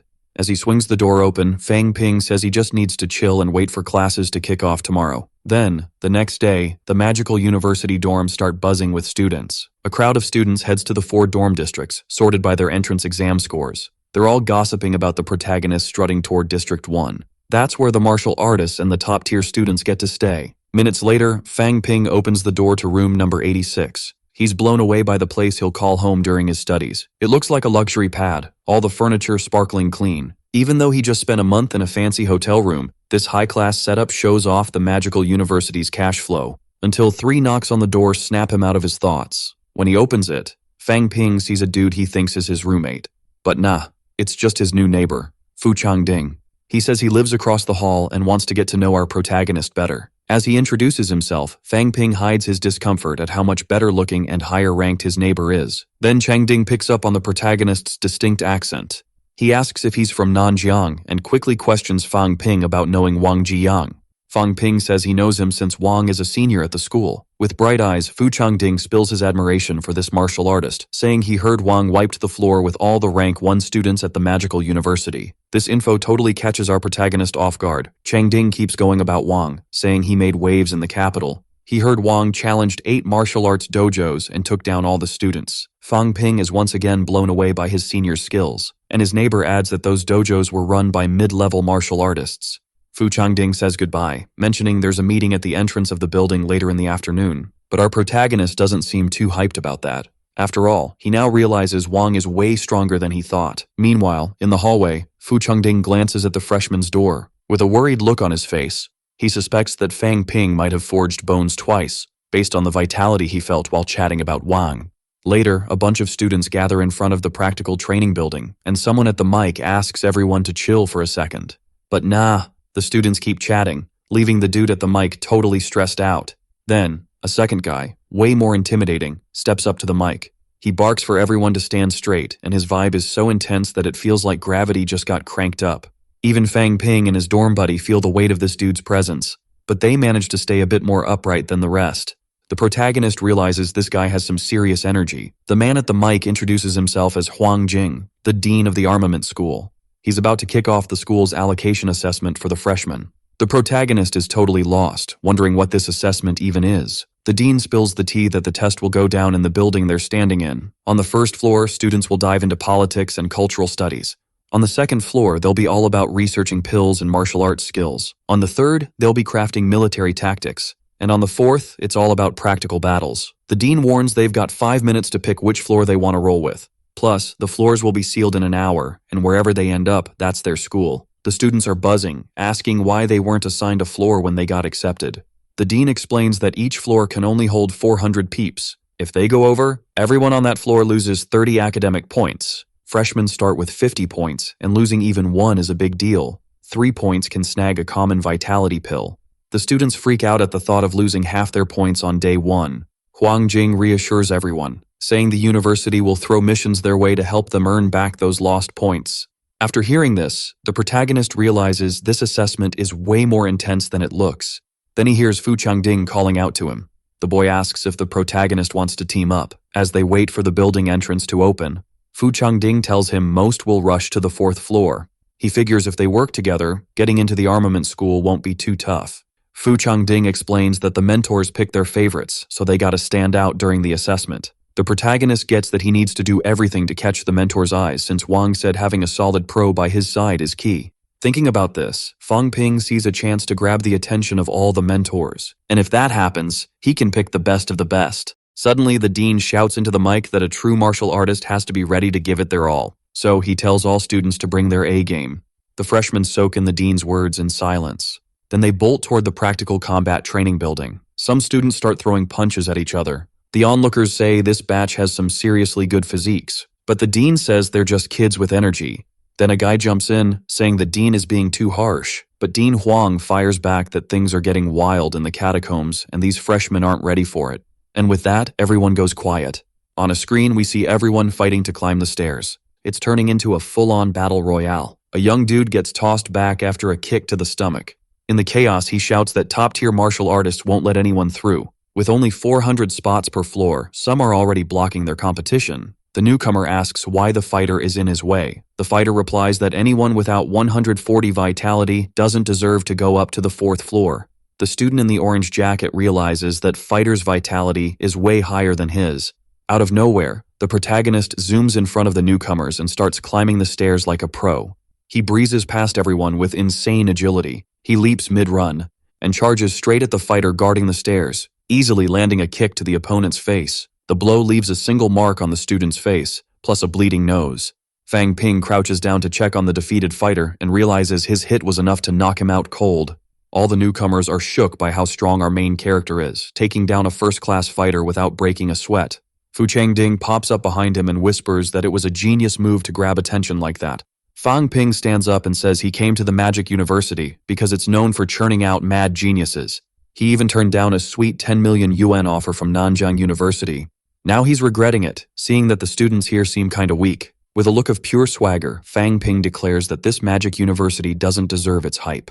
The dean and the other advisors are listening to this bold proclamation. They can't believe a newbie has the guts to trash-talk the Magic University. Suddenly, Dean Huangjing's voice blasts through the building's speakers. He orders all students to take down the protagonist, promising 50 academic points to whoever does it. Fang Ping realizes his plan to grab the advisor's attention just backfired as a horde of students with a killer vibe approaches. Fu Changding walks up to him and says he might have overdone it with the whole stand-out thing. Fang Ping, already rolling with the punches, asks if Changding plans to join the hunt against him. Changding stares at him, thinking hard about what to do. He scratches his head, figuring that joining the other students won't make him stand out, but teaming up with Fang Ping could be a game-changer, even if they lose. Fang Ping can't help but smile at his friend's response. He then shouts for the dean, wanting to know what he'll get if he takes down all the students. The dean pauses for a second, sizing up the situation. He decides that Fang Ping will snag 1 academic point for taking down non-martial artists and 5 points for martial artists. Our protagonist gets ready for battle, even though he thinks the dean's being a bit stingy, and the audacity of our protagonist has his friend hyped. A martial artist named Tang Songting in the crowd asks if Changding is rolling with the cocky newcomer. Apparently Changding knows him. Surprised someone like him made it into the Magic University. This jab gets under his skin. Fang Ping and Changding declare they're here to clean up the trash, and that definitely includes Tang Songting. While watching the chaos unfold, the dean asks where those 2 boys are from. An advisor chimes in that Fu Changding is a martial artist who's forged his bones twice and is close to leveling up his right leg bones. As for Fang Ping, he's from a humble fam in Nanjiang and has already forged his bones twice, plus he's the top dog in Ruyang. But someone behind them is suspicious, thinking Fang Ping has forged his bones more than twice. That's Tang Feng, the academic advisor ranked 6, who claims the newcomer must have completed bone forging 3 times. Another advisor, Zhou Shiping, who's at level 6 intermediate, asks if he's not from the top school in Sun City. The staff member confirms Fang Ping is from a secondary school, and the dean says that school rings a bell. Counselor Bai Ruoxi, ranked 5, mentions a troublemaker named Wang Jinyang who caused a ruckus at the university, came from there. Advisor Xu Jianzhou points out that the student said Nanjing University tried to recruit him, and Wang might be involved. Advisor Luo Yichuan, also at level 6 intermediate, agrees with Jianzhou, thinking Fang Ping and Wang Jinyang don't have a connection. Counselor Lu Fengguo just watches in silence as her colleagues chat. Meanwhile, the protagonist is throwing punches at anyone brave enough to step up. He's starting to feel let down by how weak the students are. Then someone suddenly tries to throw a punch at him. The protagonist dodges just in time. He grabs the attacker's arm, and then, with his other hand clenched into a fist, he lunges forward, landing a solid hit to the student's chin, who gets sent flying. The protagonist stands tall among the students still gearing up to face him, but he's starting to feel the fatigue after taking on so many opponents. Until someone comes charging through the crowd at high speed, rushing toward our protagonist with a fist ready to attack. His name is Zhao Lei, the GOAT among freshmen for having forged his bones twice. Zhao lands a solid punch right on the protagonist's face, but Fang Ping is just stoked to still be standing. That means his posture training is actually working. A second challenger steps up to the protagonist. She's got long purple hair, and she's floating above him, sword ready to strike, totally out of his line of sight. The mysterious girl glares at Fang Ping and claims she's taking those 50 points. She gets ready to unleash her attack on our hero. Her name is Yang Xiaoman, and she's ranked number 1. But Fang Ping's stamina is still in the red, so he tells the system to refill his vitality points. He spends 100,000 wealth just to dodge her strike. Not exactly a win for his wallet, though. Then, out of nowhere, Fang Ping kicks the girl right in the face. She goes flying from the impact. Naturally, she's furious and calls for backup. And just like that, a girl with blue hair charges at our hero. He dodges easily and gets ready to counter. Boom! He lands a perfect punch to her stomach. Her name is Zhao Shuimei, and she's sent flying from the hit. Everyone's shocked by the power and speed of our protagonist. But Fang Ping knows he'd be toast without the system's powers. He warns Changding not to waste his vitality against the martial artists. But Changding quickly replies that he's in a tough spot with 10 people coming at him. Right after that, someone lands a hit on his arm. That makes Changding realize he's totally outnumbered, so he decides to bail while our protagonist takes on all those girls. Then, another martial artist gets ready to attack. Fang Ping spots it and tries to stay on the offensive, but he accidentally grabs the girl's chest. Chen Yongxi is left totally confused about how to react to this awkward moment. And of course, she's super embarrassed while our protagonist is shocked he missed his strike in such a goofy way. Chen Yongxi gets really mad and decides to curse our hero. She grabs a random fighter and unleashes all her frustration on him. Fang Ping apologizes, saying he was too focused on the fight to notice, but he doesn't even have time to explain before he senses another strike coming. He dodges easily while gearing up for a counterattack. The fighter declares he'll team up with Yang Xiaoman and Zhao Shuimei to take down Fang Ping. Meanwhile, Chen Yunxi and Tang Songting will lead a squad to take out Fu Changding. The poor guy says he hasn't fully recovered yet, so he's at a disadvantage. But they don't care and get ready to attack him anyway. Facing this chaos, Changding gets pretty annoyed that his buddy can't back him up. He says this while getting pounded by a bunch of fighters. More people show up and say the fight is seriously epic. After taking down several fighters, our protagonist grumbles about burning through so much wealth. He heads over to the boys who came to watch the fight. They try to explain they're just students from the social sciences school, but our protagonist isn't having it and argues that the dean didn't say he couldn't fight with people from other floors, so he gets ready to strike those weak boys for some points. After all this madness, the end of the school's allocation assessment for freshmen is announced, and it's clear everyone came out pretty banged up from this brawl. A boy running down the street says everyone there took a beating. He wonders what happened to that student. The student he's talking about is Changding, who got wrecked by Chen Yuxin's crew. He claims that even though he lost his honor, he still fought against 1,000 people solo. But our protagonist tells him not to brag. His situation is pretty rough. Changding questions how Fang Ping didn't even get hurt, and Fang Ping quickly responds that he didn't get hurt because he's just that powerful. Then, out of nowhere, the dean shows up with an overwhelming aura and says, Fang Ping is just a weak child. That puts our protagonist on high alert. Fang Ping asks if this is what a grandmaster's strength looks like, but he doesn't let it get him down and swears one day he'll be a way stronger fighter than the dean. Then, out of nowhere, it's announced that the freshmen from the weaponry school got ahead to Field 1 while the tactics school freshmen are off to Field 2. Our main dude asks why they aren't chatting about academic points. Changding jumps in, saying maybe the dean's just embarrassed about that. To their surprise, it's announced that academic points will be handed out to everyone at once after the school allocation. And the guy argues there's no need for the dean to sweat the small stuff. With that explanation, Changding makes our protagonist admit he was wrong. Of course, Fang Ping gets pretty ticked off and questions his buddy. Changding quickly fires back that this dude is the teaching advisor of the Wild Lion, a level 6 martial artist who only loses to the dean. That's why it's super risky to go against his opinions. Then, out of nowhere, Tang Fang starts hyping up Changding for his test performance. And obviously, our protagonist is totally caught off guard by this. The advisor adds that Changding didn't flinch even when the students teamed up against him. Fang Ping starts feeling pretty awkward about this, since he's the one who should be getting the props. But then, out of nowhere, he starts talking about our protagonist, calling him arrogant for not accepting defeat even when things get tough. Naturally, our protagonist is fuming over this comment, and the advisor tells Changding to head to his office during the advisor selection. With all this drama, he tries to chill our protagonist, who's clearly annoyed. Fang Ping vows he'll make advisor Tang regret saying that to him. Then, boom, we're at the exam where the advisor announces everyone can pick their teaching advisors. He tells the students to think hard before rushing into any choices. The first advisor is Luo Yichuan, who wants to forge the bones of the upper limbs for a solid posture.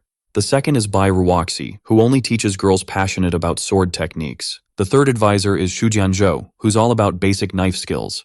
Our protagonist quickly figures out that each advisor has their own vibe, and he needs to pick the one that fits his goals best. Fang Ping thinks he won't get rejected since he's already forged his bones 3 times. He decides to ask Changding who he's gonna choose, but he's totally losing it and can't make up his mind. With all this going on, our protagonist decides to step out for a breather, but then some girls catch his eye. He hears about a super strong advisor named Wu Wudi, and she's just chilling in a chair. Her requirements say she only takes a few students, and lucky for our protagonist, he's on that list. But Fang Ping decides to weigh the pros and cons of picking her, so he keeps walking to clear his head.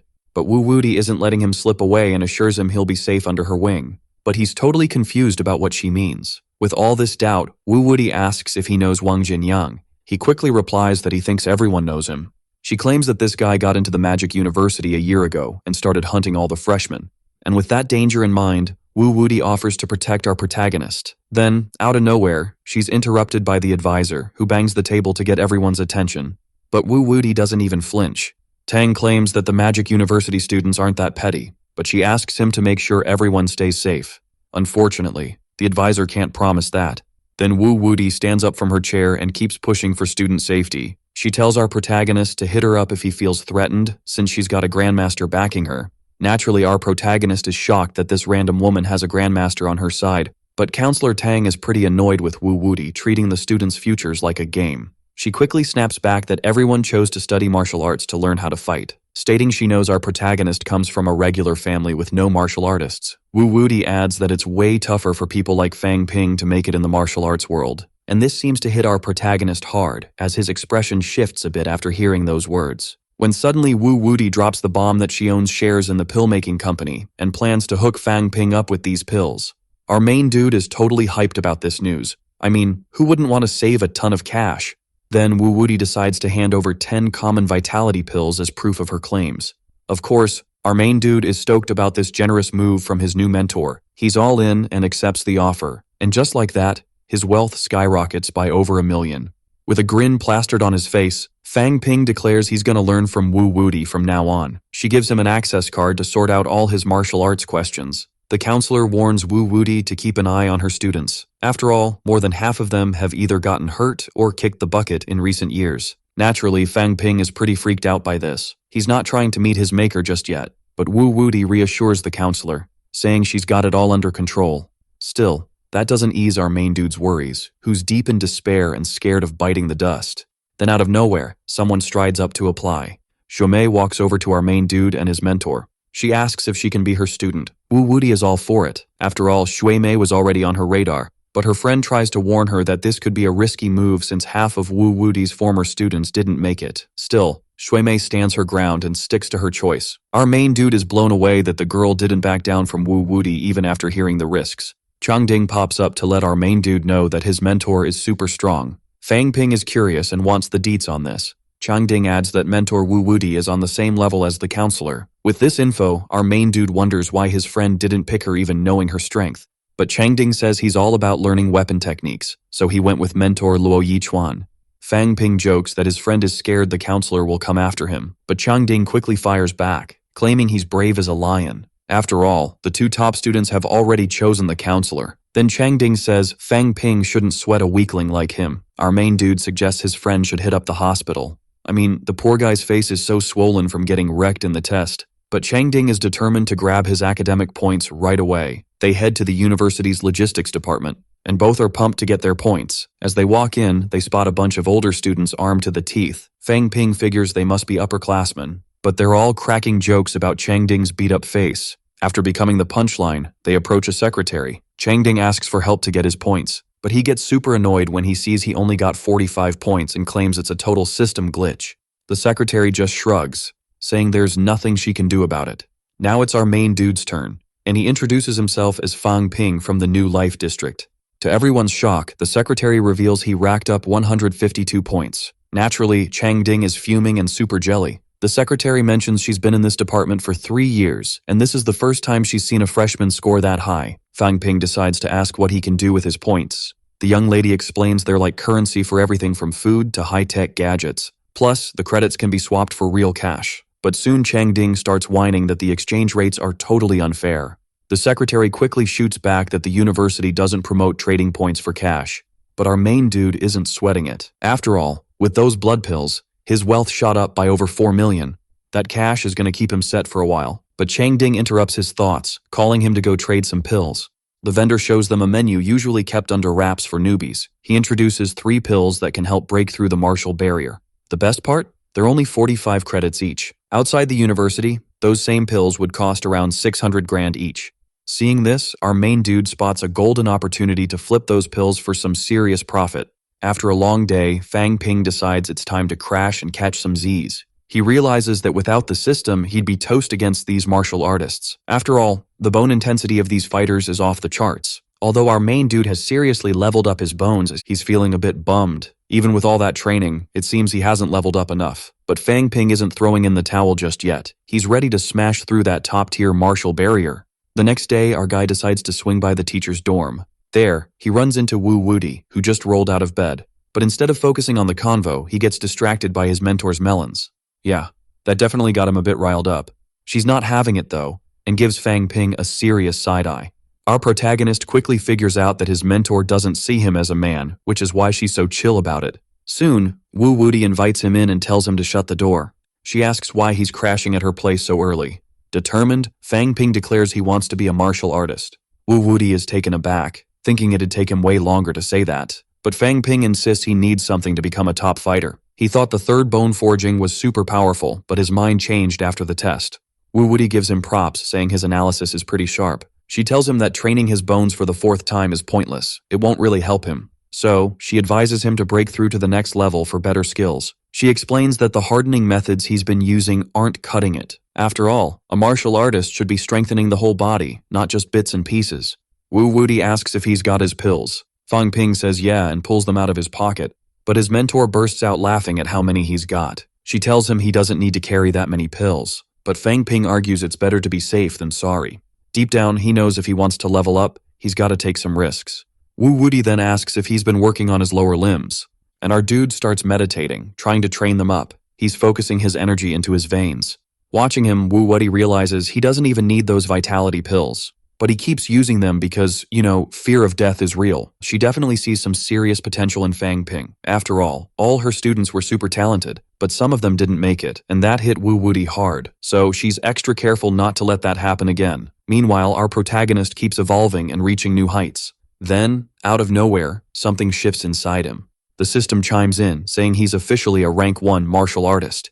He calls out to his mentor, saying he's broken through that top-tier martial barrier. Wu Woody says she saw that coming since Fang Ping has done bone forging 3 times. She tells him to pop a pill to refill his vitality and check his strength level. After taking the pill, he's blown away by how much his stats shot up. He decides to use the system to boost his vitality faster, saving some pills in the process. And this crazy vitality regen leaves his mentor totally shook. She's thinking his absorption rate is off the charts. Wu Woody tells him to chill and come back only on Saturday. On that day, Fang Ping's gotta hit the academy where his mentor will teach some techniques. He's super hyped about learning those techniques so soon. Our protagonist can't wait to spill the tea to Changding, who's totally impressed. This makes him accuse Fang Ping of hacking for leveling up so fast. Fang Ping quickly shuts that down, saying life isn't a game, but he's kinda using a hack called a system. This leads Chengding to make Fang Ping pay for their meal in the cafeteria. Fang Ping thinks it's weird that his friend wants cafeteria food, but when they get there, he's completely blown away. All the dishes are ridiculously pricey.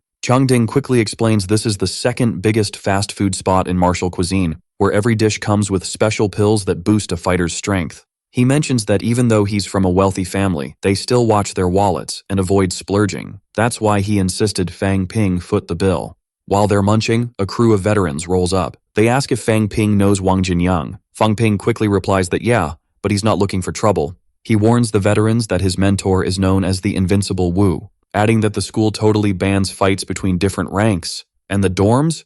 Yeah, no fighting allowed there either. The veteran starts hyping up the protagonist, calling him the king of the freshmen. Then he throws a threat, saying our guy better cough up some of Wang Jinyang's debt. Fang Ping chimes in, saying they're just itching for a reason to throw down. But they quickly fire back that it's all part of the university vibe. The veterans are fuming that our protagonist got famous so fast, especially as a freshman. They decide to challenge Fang Ping to a duel in a month. Our protagonist wonders if this is going to be a life or death showdown, but the veterans brush it off, saying they just want a friendly match. Still, they claim Fang Ping won't walk away unscathed. After all, he's up against a martial artist at the peak of rank 1. The veterans start pressuring him for an answer, but our protagonist is chill about it and accepts the challenge. Then they bounce, setting the battle for next month. Irritated, Chengding asks why Fang Ping took the duel, but our protagonist just says he's not scared of them, and he wants to see what a real martial artist can do. A few days later, Fang Ping rolls up to the training area as planned, but there's someone else already there. He recognizes her as a student of Wu Wudi. Faced with this, our protagonist decides to introduce himself to his new training buddy. She introduces herself as Zhao Shuimei and seems super chill at first, but they end up shaking hands for over a minute. Our protagonist feels a bit awkward and doesn't know how to break the ice, when suddenly Zhao tells him to stop shaking her hand. She says the news about his duel has spread like wildfire around campus, alerting Fang Ping to the danger he's in by accepting this fight. But our protagonist says he's got this, and is confident he can win. Zhao is pretty shocked that he's not even sweating it. Then, out of nowhere, Mentor Wu Wudi shows up, interrupting their convo, and both greet her out of respect. Surprisingly, Wu Wudi has heard about the duel too and isn't planning to stop him. But she's kinda shocked that our protagonist would risk it all for something so trivial. Fang Ping argues that he can win and he's ready to train for it, but his mentor isn't buying it. Wu Wudi explains that their training is about to kick off. She says she's gonna teach them some sick offensive and defensive moves. Then, out of nowhere, Wu Wudi throws a kick at lightning speed, nailing the wooden target perfectly. The impact was so intense it opened a perfect hole. Our protagonist is blown away that a simple kick could pack that much punch. The mentor says that move is called the piercing kick. She explains that all the energy needs to be focused on one spot to deal serious damage. Startled, Zhao asks if that attack could actually finish someone off. Wu Wudi quickly replies that yeah, it's a combat technique meant to take out the opponent. She explains that from now on, her students will face life or death situations and need to be ready to survive. After all, when they hit the arena, skill and strength decide who lives or dies. Doesn't matter if the opponent is a classmate or a friend.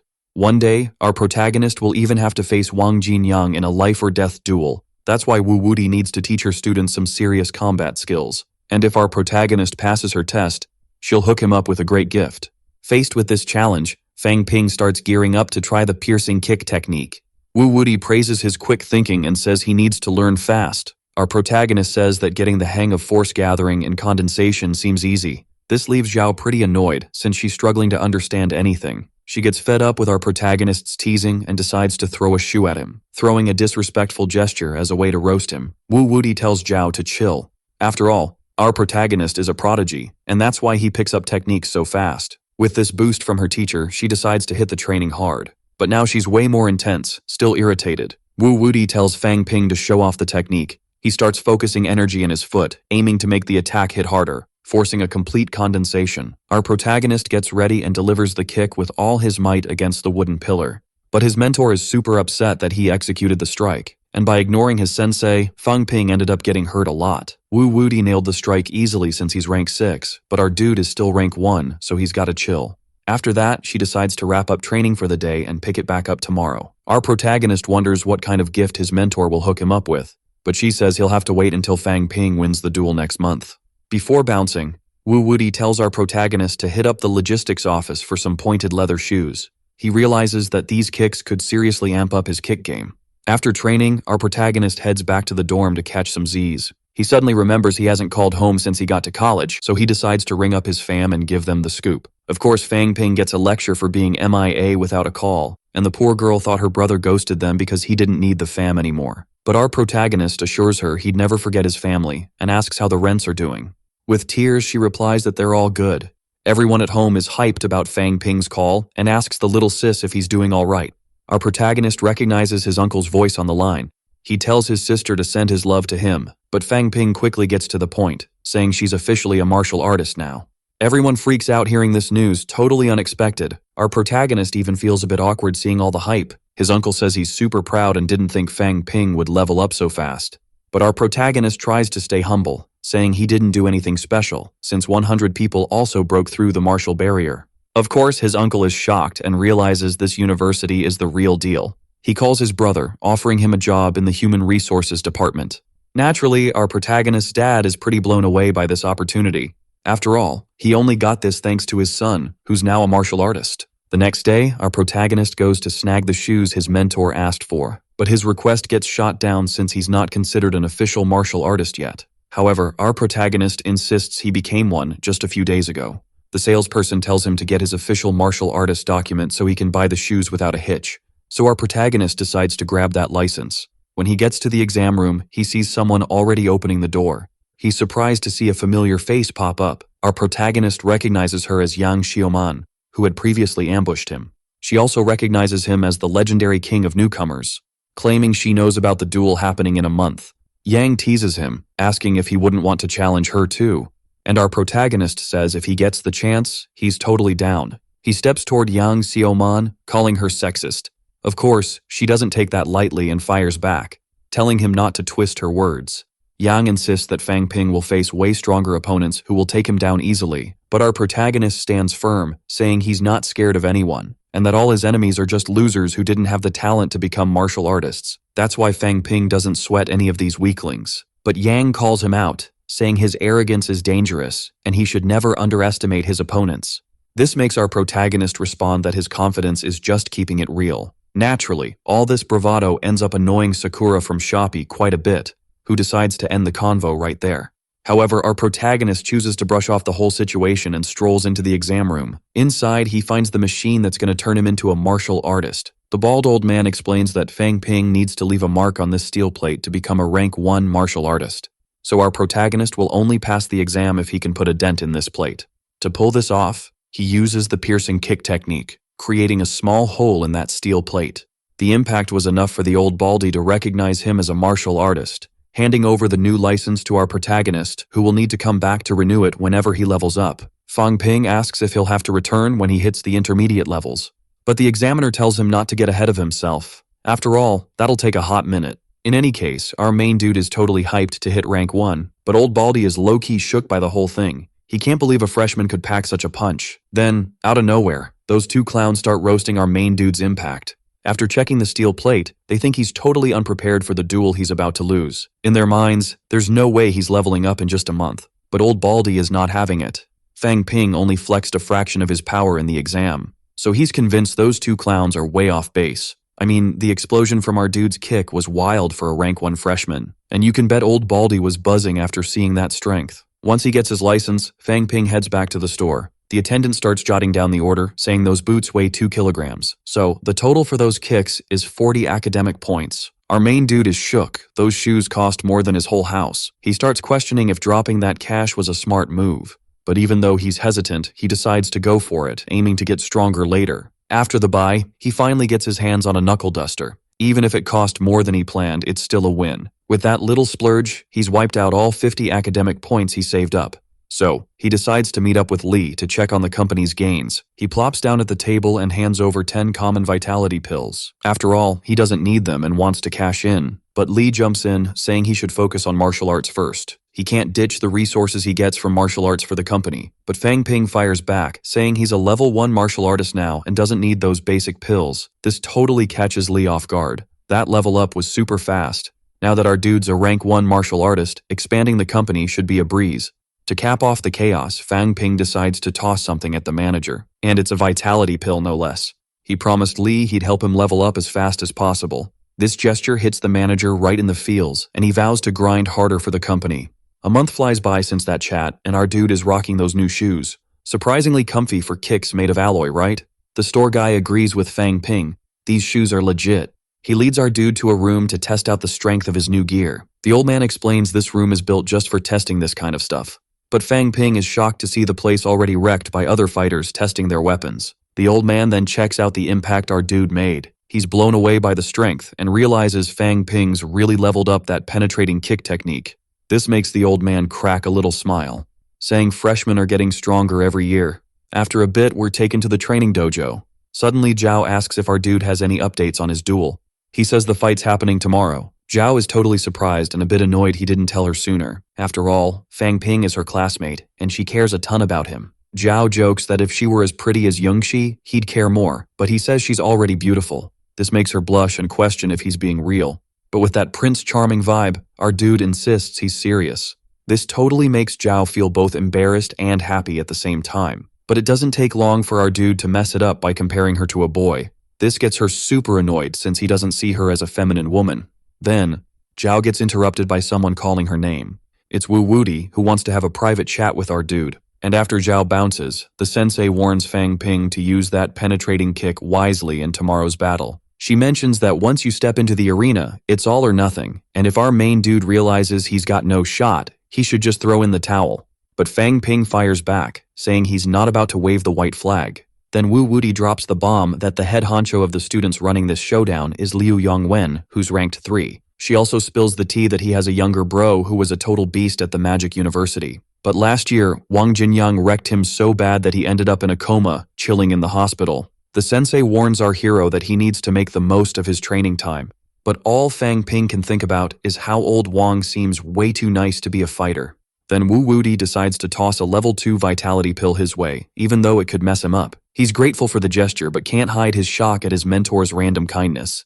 After that, Fang Ping hits the hay, and the fight day finally rolls around. We meet the Minister of Foreign Affairs, Zhou Yan, who's grumbling about having to oversee a student brawl. Then a dude pops up, calling the minister out for being too cocky. She snaps back, reminding him about the match and tells him to keep it cool and stick to the rules. He gets all riled up, whining that the martial arts society is getting way too full of themselves. But Minister Zhou isn't here for the drama and warns the angry guy that this isn't a friendly reminder, it's a straight-up warning. Of course, that just makes the young man even more furious. The minister keeps talking about the rules while the guy tries to hold back his urge to throw down. She tells her assistant to call Senior Chen to handle backup and let the president and vice president know about the fight. Then something catches her off guard. She shifts her stance, saying she'll personally let the dean know and have him handle the fight. Turns out she didn't expect rank 6 martial artist Lu Fengro to show up. The sensei looks super sleepy and bored. She says there's no need to bother the dean since it's just a death match between some level 1 students. Wu Wudi reassures the martial arts society that if Zhang Guoru and the others try to jump in, she'll be the one to stop them. Naturally, that leaves the guy feeling both annoyed and scared. Meanwhile, the minister seems to chill out after her statement and moves on with the fight. Then the sensei asks if her student has shown up yet, but she gets a no back. This makes her realize just how cocky the martial arts society really is. We switch to our main dude, who accidentally crashed a love moment between 2 kids. He's trying to channel Zoro, totally lost and clueless about where the fight is happening. Everyone in the arena starts getting antsy about the competitor's tardiness, with some even saying he's bailed on the fight. Finally, the door swings open. It's our protagonist, rolling in and apologizing for being late. He starts making his way down the stairs while the minister questions if he's really ready to take on the challenge. Fang Ping asks what would happen if he just said no. Then a guy in the crowd warns him to watch his mouth since he's the one who accepted the challenge. But they both get cut off by the minister, who's clearly not in the mood. She tells the guy in the audience to zip it because she wants to chat with our protagonist. After that little scolding, the whole place goes quiet. She explains that at the Magic University, life or death matches are fair game as long as both sides agree. If one side isn't down, the challenge gets tossed out. And if she finds out one side is being pressured, the Martial Arts Society will definitely step in. Then the minister asks again if our protagonist is cool with the challenge. He quickly replies, saying yes. He adds that no one twisted his arm to do this. The minister points out that Fang Ping is a freshman facing off against 4 people, so he gets to call the shots. But our dude looks a bit lost, not sure what to ask for. He mentions that the older students can't use sharp weapons, and since he's up against 4 opponents, he needs a vitality pill from each senior. Before he can finish, the minister turns to the other competitors for their thoughts. They seem a bit unsure about it. Until the third-year student Liu Yongwen offers 4 rank 1 vitality pills. Fang Ping is totally down for it, surprised they actually agreed. Then the minister gives the green light for the fight to kick off. With a smirk, our main guy asks for the name of the first senior. He introduces himself as Chen Guolong from the 3rd year of the armament school. Fang Ping can't help but wonder why a random senior would pick a fight with a freshman who's done nothing to him. To stir the pot, our dude asks if he was also a victim of Wang Jiang. Chen's all, "Are you really gonna back down?" And Fang's like, "Yeah, I'm weaker, but I'm still taking those pills." Zhou chimes in, saying he could surrender, but that would totally wreck his reputation. Not fazed. Our boy says it's better to throw in the towel than accidentally get wrecked. He then asks the group leader if the plan is to take him out. Liu shakes his head, saying that's not the vibe. But hey, things could get wild if someone loses it. The protagonist mentions Wang warned him about this, but all he wants is to chill and gather resources. Even though his mentor told him not to be a pushover, he's not used to this kind of chaos. After a lot of back and forth, the young man says whatever went down between the seniors, and Jin isn't on him. But he gets that he might have rubbed them the wrong way, so he's ready to throw down, because if he backs out, they'll keep coming for him. The minister shouts for the match to start. Like, right now. Fang decides to make the first move. Feeling himself, the dude in the lilac shirt says his bones are reformed, thinking that's enough to block the attack. But surprise, surprise, the tip of our boy's boot catches him off guard. Screaming, he shoves the young man away, but our dude charges back in with brass knuckles aimed at his forearm. The opponent swings back, but our guy dodges just in time and lands a hit below the belt. Chen's fuming, promising that if he catches him, it's game over. Using all his speed, the protagonist nails the guy in the head with his boot. Down he goes, face planting into the ground. A pool of strawberry juice forms beneath the martial artist's head, and Yang and Xuemei start freaking out, realizing the worst has happened. In his head, Ping feels bad and, thinking of his fam, admits he's scared of dying. Out loud, he says he couldn't control his power, but Liu reassures him that once the match starts, anything can happen. Trying to shake off the feels, our boy insists they should keep going. Because wrapping it up fast means catching the bus, Zhang Guowei steps onto the mat, calling him brave. Then he spills that at the start of the year. Wang broke half his ribs, keeping him from training for ages. And if he graduates, he'll be stuck at level 1 forever. So taking it out on the kid who uses the same moves as the guy who wrecked his life is his only shot. So he's gotta try to take him out unless he wants to be the next one down. Our boy says they're kinda alike. Cutting in, Zhou tells both to start throwing punches. The curly-haired dude lands the first hit, forcing Fang to block like crazy against the storm of punches. In the crowd, the girl with blue hair is worried someone's gonna bite the dust again. Guo figures if he keeps attacking non-stop, the young man will tire out fast since he's low on strawberry juice and energy. Our boy starts gasping for air, giving his opponent even more confidence, who seems to have endless energy. The other martial artists are hyped about the chance of the protagonist going down. Worried, Liu says at this rate, her mentee won't even have enough juice for a pill. Mocking, the curly-haired guy says the young man can't even stand straight and promises he'll make sure his revenge dies with him. As he dodges the next punch, Fang manages to max out his vitality, and lifting his leg, he lands a solid kick to the guy's face. While losing consciousness, the opponent wonders how that's even possible and how the boy bounced back so fast. The fight wraps up when Guo's face hits the ground, leaving Liu completely stunned, just like everyone else watching who didn't even see the protagonist use a pill. Determined, our boy calls out for the next challenger. The minister asks if he won't take a break, and when he hears the answer is no, he calls another martial artist to step up. Shaking like a leaf, a dude in a blue shirt gives in and says he'll chill out from now on. Realizing that the martial arts grind might not be his vibe, the leader yells for Chang, who just keeps strutting away without a glance back. Noticing the scene, a girl with pink hair jumps in, saying she's next. But Yang steps in, saying they should just throw in the towel since it's clear they can't win this round. Looking at Fang, the guy mentions his little bro was a genius too, but after getting wrecked by Wang, he's stuck at rank 1 forever.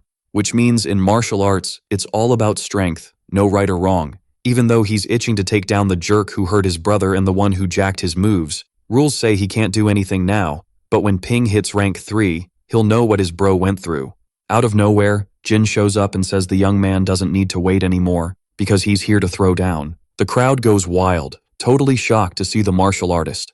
Not even fazed, he asks Liu if he's in or out. A teacher jumps in, shouting that Wang doesn't belong here and better not cause any drama.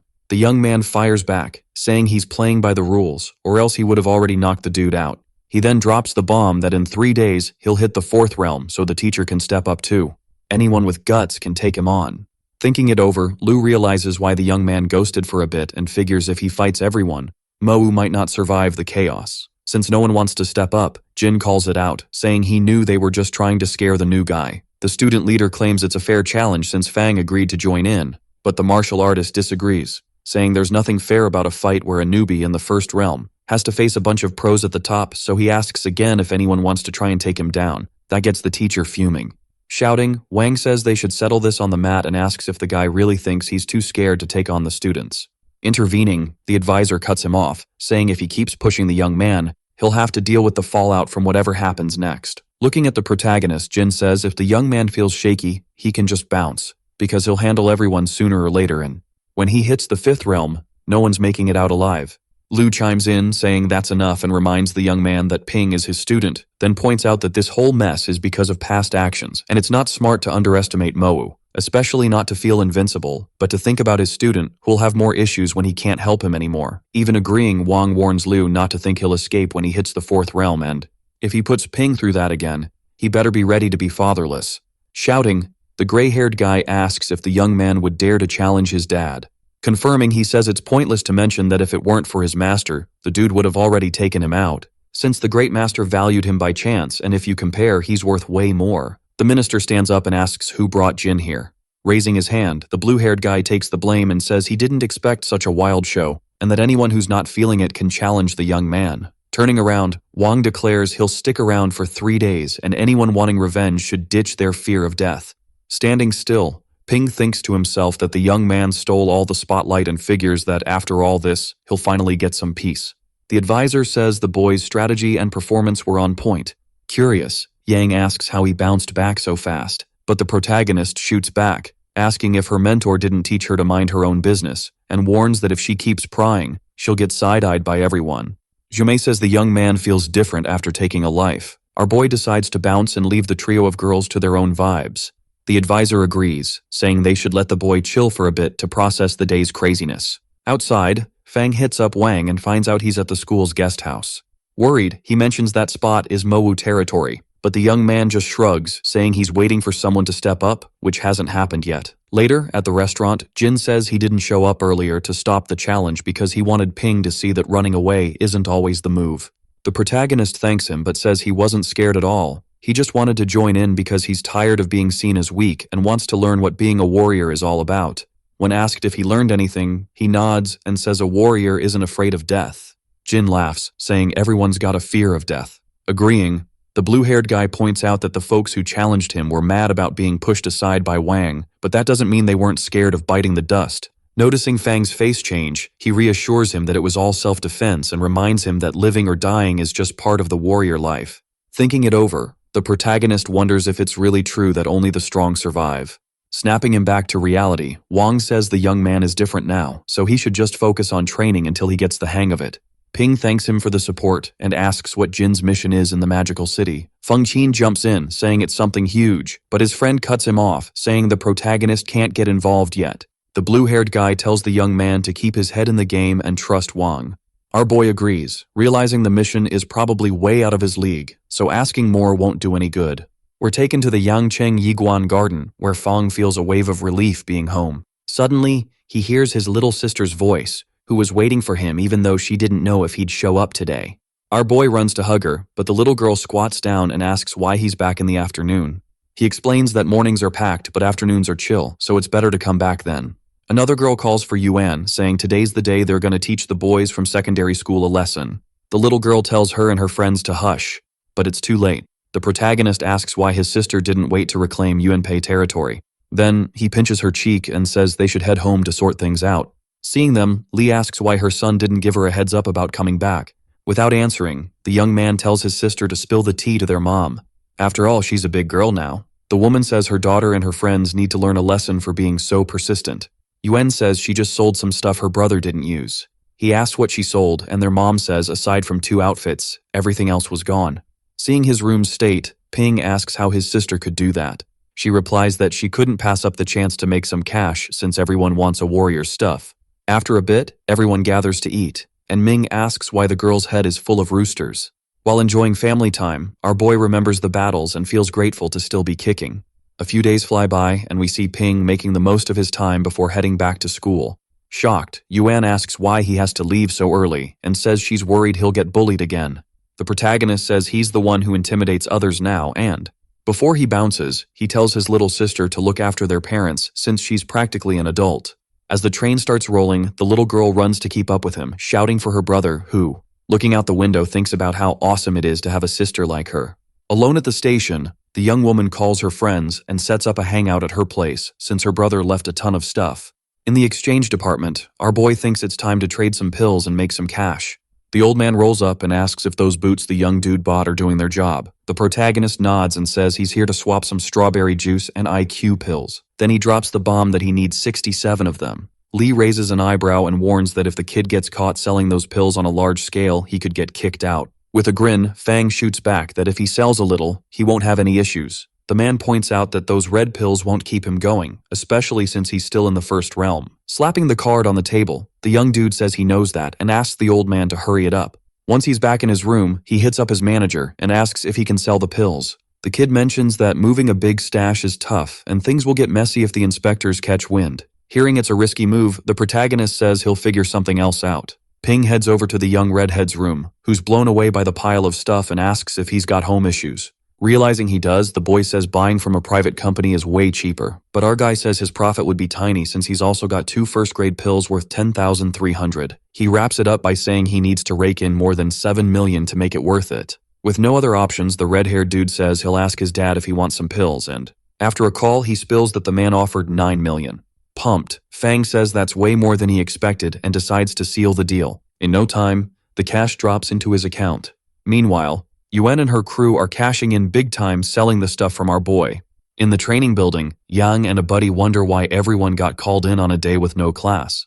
The protagonist annoys the pink-haired girl by saying her dark circles won't vanish just because she's snapping pics. The teachers stroll in, and the red-haired dude says he's got something to share about the special training program, mainly led by him, Lu, Chuan, Jianzhou, and Shiping. Plus, the man spills that the school's dean will be regulating the lectures. The students get super hyped about that last part. Curious, a young guy asks why the school suddenly decided to kick off special training. Getting straight to it, the teacher says that by year's end, all the major martial arts schools in the country will be in a tournament, which means they'll have to fight for the school's honor and win. Freaked out, the students wonder how they'll stand a chance against the top dogs. Furious, the red-haired dude tells them to stop being scared and remember they're also the elite and the future of Mo Wu. Then he drops that anyone who joins the training will snag 10 credits and that there'll be a reserve team too. Thinking hard, the protagonist tries to brainstorm a way to cash in. Continuing, the teacher says they'll also pick a class president to help the tutors keep everyone in the loop about the assembly. Ping steps up and says just 10 credits for being a jack-of-all-trades is way too low. Lu tells the young dude to chill, as whoever gets picked needs to be strong enough to take down some classmates, so leaving the lame tasks for the losers. The red-haired guy isn't feeling how she talks at all, but she insists she's just keeping it real to pump up the students. Next, she mentions that the team leader will switch every 2 weeks and each win will score 10 credits. Our boy realizes his advisor is trying to hook him up and figures that if he leads 6 times, he'll rack up a crazy 60 credits. The other teachers aren't on board, but the woman tells them to let the students voice their thoughts. Seeing how everyone's vibing with the idea, the red-haired dude decides to roll with it, and just as he's about to make the announcement, he gets interrupted by Lu, who calls out Fang, Zhao, and Yang for their skills. The students start debating what they think about the trio being in the running for president. With no one opposing, the advisor suggests a challenge between her and the other teacher, where if he loses, he'll have to work for her for free. Even knowing Tang Fang can't stand him, the protagonist says he's going to earn those credits. Lei pops up and says he wants to fight him first. While thinking he needs to be super careful not to lose to the young dude again. Accepting the challenge, our boy says no one should cry after the fight, and if the guy loses, he'll have to do whatever he wants. Grinning, the redhead says this rule goes for both of them. Fang charges in, ready to throw the first punch. Determined, his opponent claims he's unbeatable when it comes to speed and, with fire in his eyes, attacks all at once. But surprise, surprise, the protagonist dodges and shows he's not throwing fists, but rather using his leg. When he lands a hit, Zhao laughs, saying he's not the same weakling anymore. But then, bam, he gets a punch right in the face that lands square on his nose. Up close, our boy reminds him that the deal was no crying, and no holding grudges, but since the young man insisted, he'll hit him until he's unrecognizable. The redhead lies there, stunned, and the advisor says, "That's enough." Thinking it over, Tang figures his student isn't dead, but he won't be seeing straight for a week. Turning around, the protagonist calls for Xiaoman, and her friend begs her not to go. Looking at what happened to Lei, the girl imagines how her face would look if she took a hit like that and, smiling, she asks if the young man will also beat her up. Ping says yes, he's gotta be fair, even to a pretty girl. The teacher agrees, saying compassion has no place in martial arts. Shaking like a leaf, the young girl surrenders and, so our boy is crowned the first-class president. The red-haired man tells his student still on the ground to come to his office for the training schedule after he rests, dismissing everyone right after. Ping tells Zhao to chill, wiping his tears. He promises he'll win next time. The protagonist laughs at him for crying. Annoyed, the young man says it's because he hit his nose. Outside with his friend, the young man says he only did that to stop the constant teasing. Thanking Lu for her help afterward, the woman says he doesn't need to. He earned everything himself and insists that it's good for the boy to grab the chance to rack up more credits and resources. Because if Mo Wu loses in the tournament, national resources will be slashed. The boys ask if she's underestimating them, assuming they'll lose before the tournament even kicks off. Denying it, the advisor says she knows how prestigious Mo Wu and Jing Wu are. But in the last 2 years, students from both schools have been taken down by a student from the military school, who is none other than Wang Jin. That's why the top schools are unhappy with how resources are spread, as many students are heading to Wudan, which now feels unstoppable. So, this is the perfect moment to flex their strengths and snag some resources. Ping remembers his chat with the martial artist and realizes tough times are coming. At lunchtime, he thinks of ways to speed up his training to catch up with Wang, but comments about him and his skills break his focus. A girl asks if the young man has an inferiority complex. Agreeing, another girl says she thinks he's strong, but not helping Chang was a bit much. Another girl chimes in, saying she doesn't think he's that bad, popping up out of nowhere.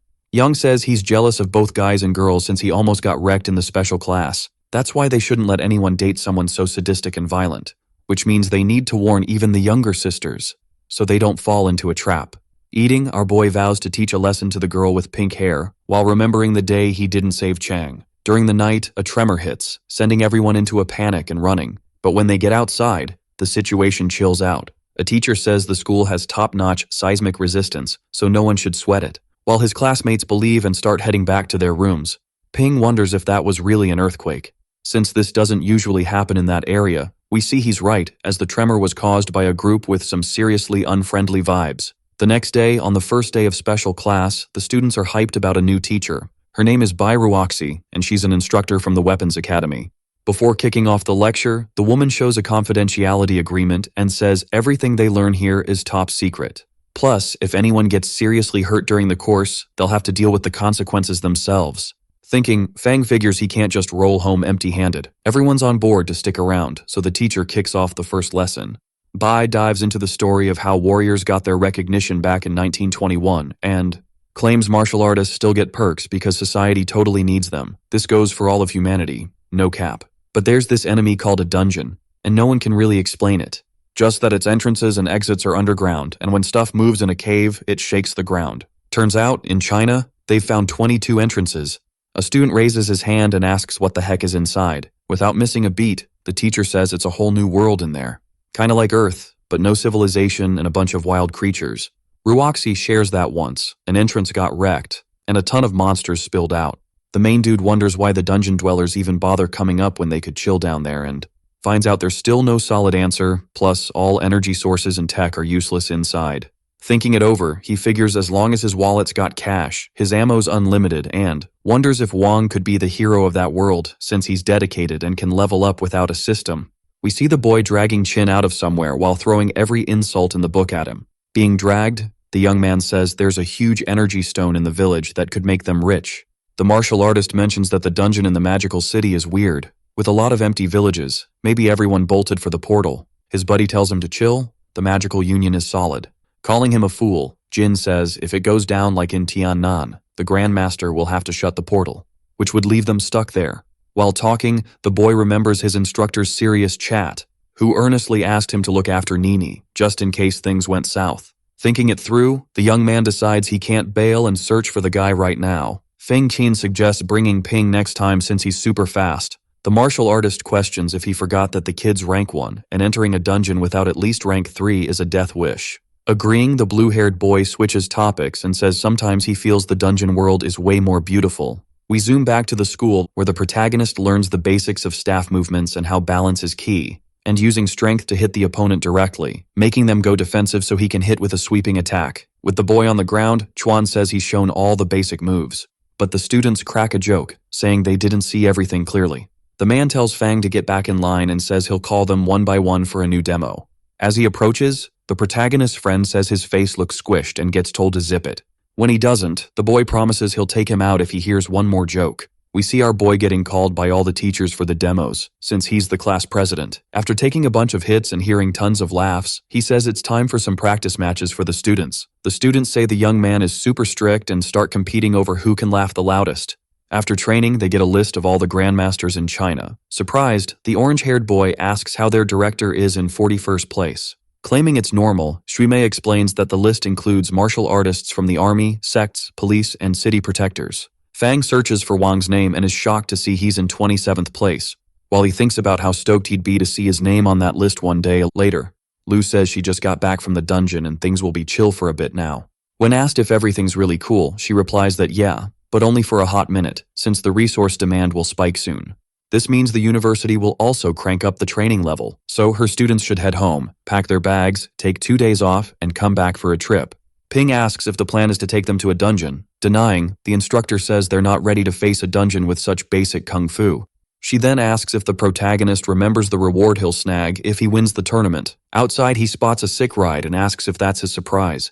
But the teacher tells him to quit dreaming and hop in the car. We zoom out to the edge of the Magic City, where, at a mansion, a security guard tells the crew that tickets are $10,000 each. But after getting a vitality pill, he lets everyone slide in. Looking around, our boy wonders what kind of gift the master has in store. As they step through the door, the young crew stumbles into a brawl. Then, out of nowhere, strawberry juice goes flying, making the girl with blue hair feel queasy. Lu says if she can't handle it, she can bounce, but she knows she'll miss out on future broadcasts. Seeing the chaos, Ping remembers the past and says he totally gets that vibe. A dude walks up and asks what brings the instructor here. Cutting to the chase, the woman tells the guy to make arrangements and take the main character to the morgue. Realizing he's not just visiting but staying, our boy asks what kind of gift that is. In another room, a trio of guys jokes that the boy will only last in the morgue for 30 minutes. One bets he'll only last 10, hinting he might have something up his sleeve. We shift to a dark room where Fang is chilling. Spotting the TV, he wonders if horror movies were really necessary. Then he walks over to one of the bodies to close its eyes, thinking, our boy figures the dude fortified his upper limbs and that a fatal blow to the throat did him in. But just as he's about to check out the other corpses, creepy creatures with red eyes pop up behind him. Using his leg, the protagonist sends them all flying, but when he sees a wire, he realizes it was all just a setup. Turns out those creatures were the corpses. After putting them all back, the young man apologizes, saying he didn't mean to.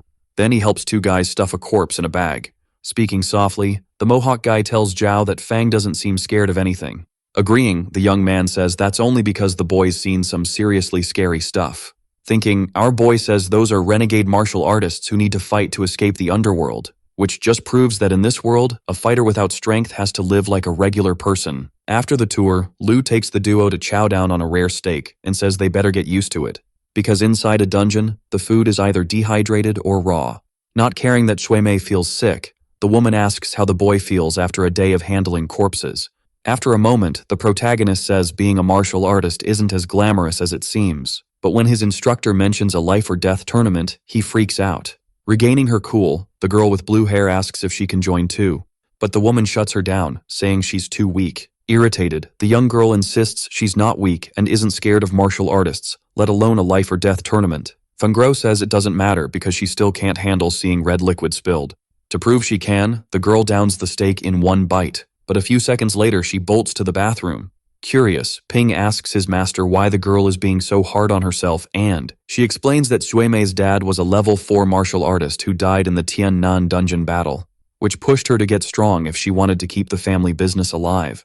Hearing that his classmate is so motivated, the protagonist says he wants to be strong and rich to give his family a good life.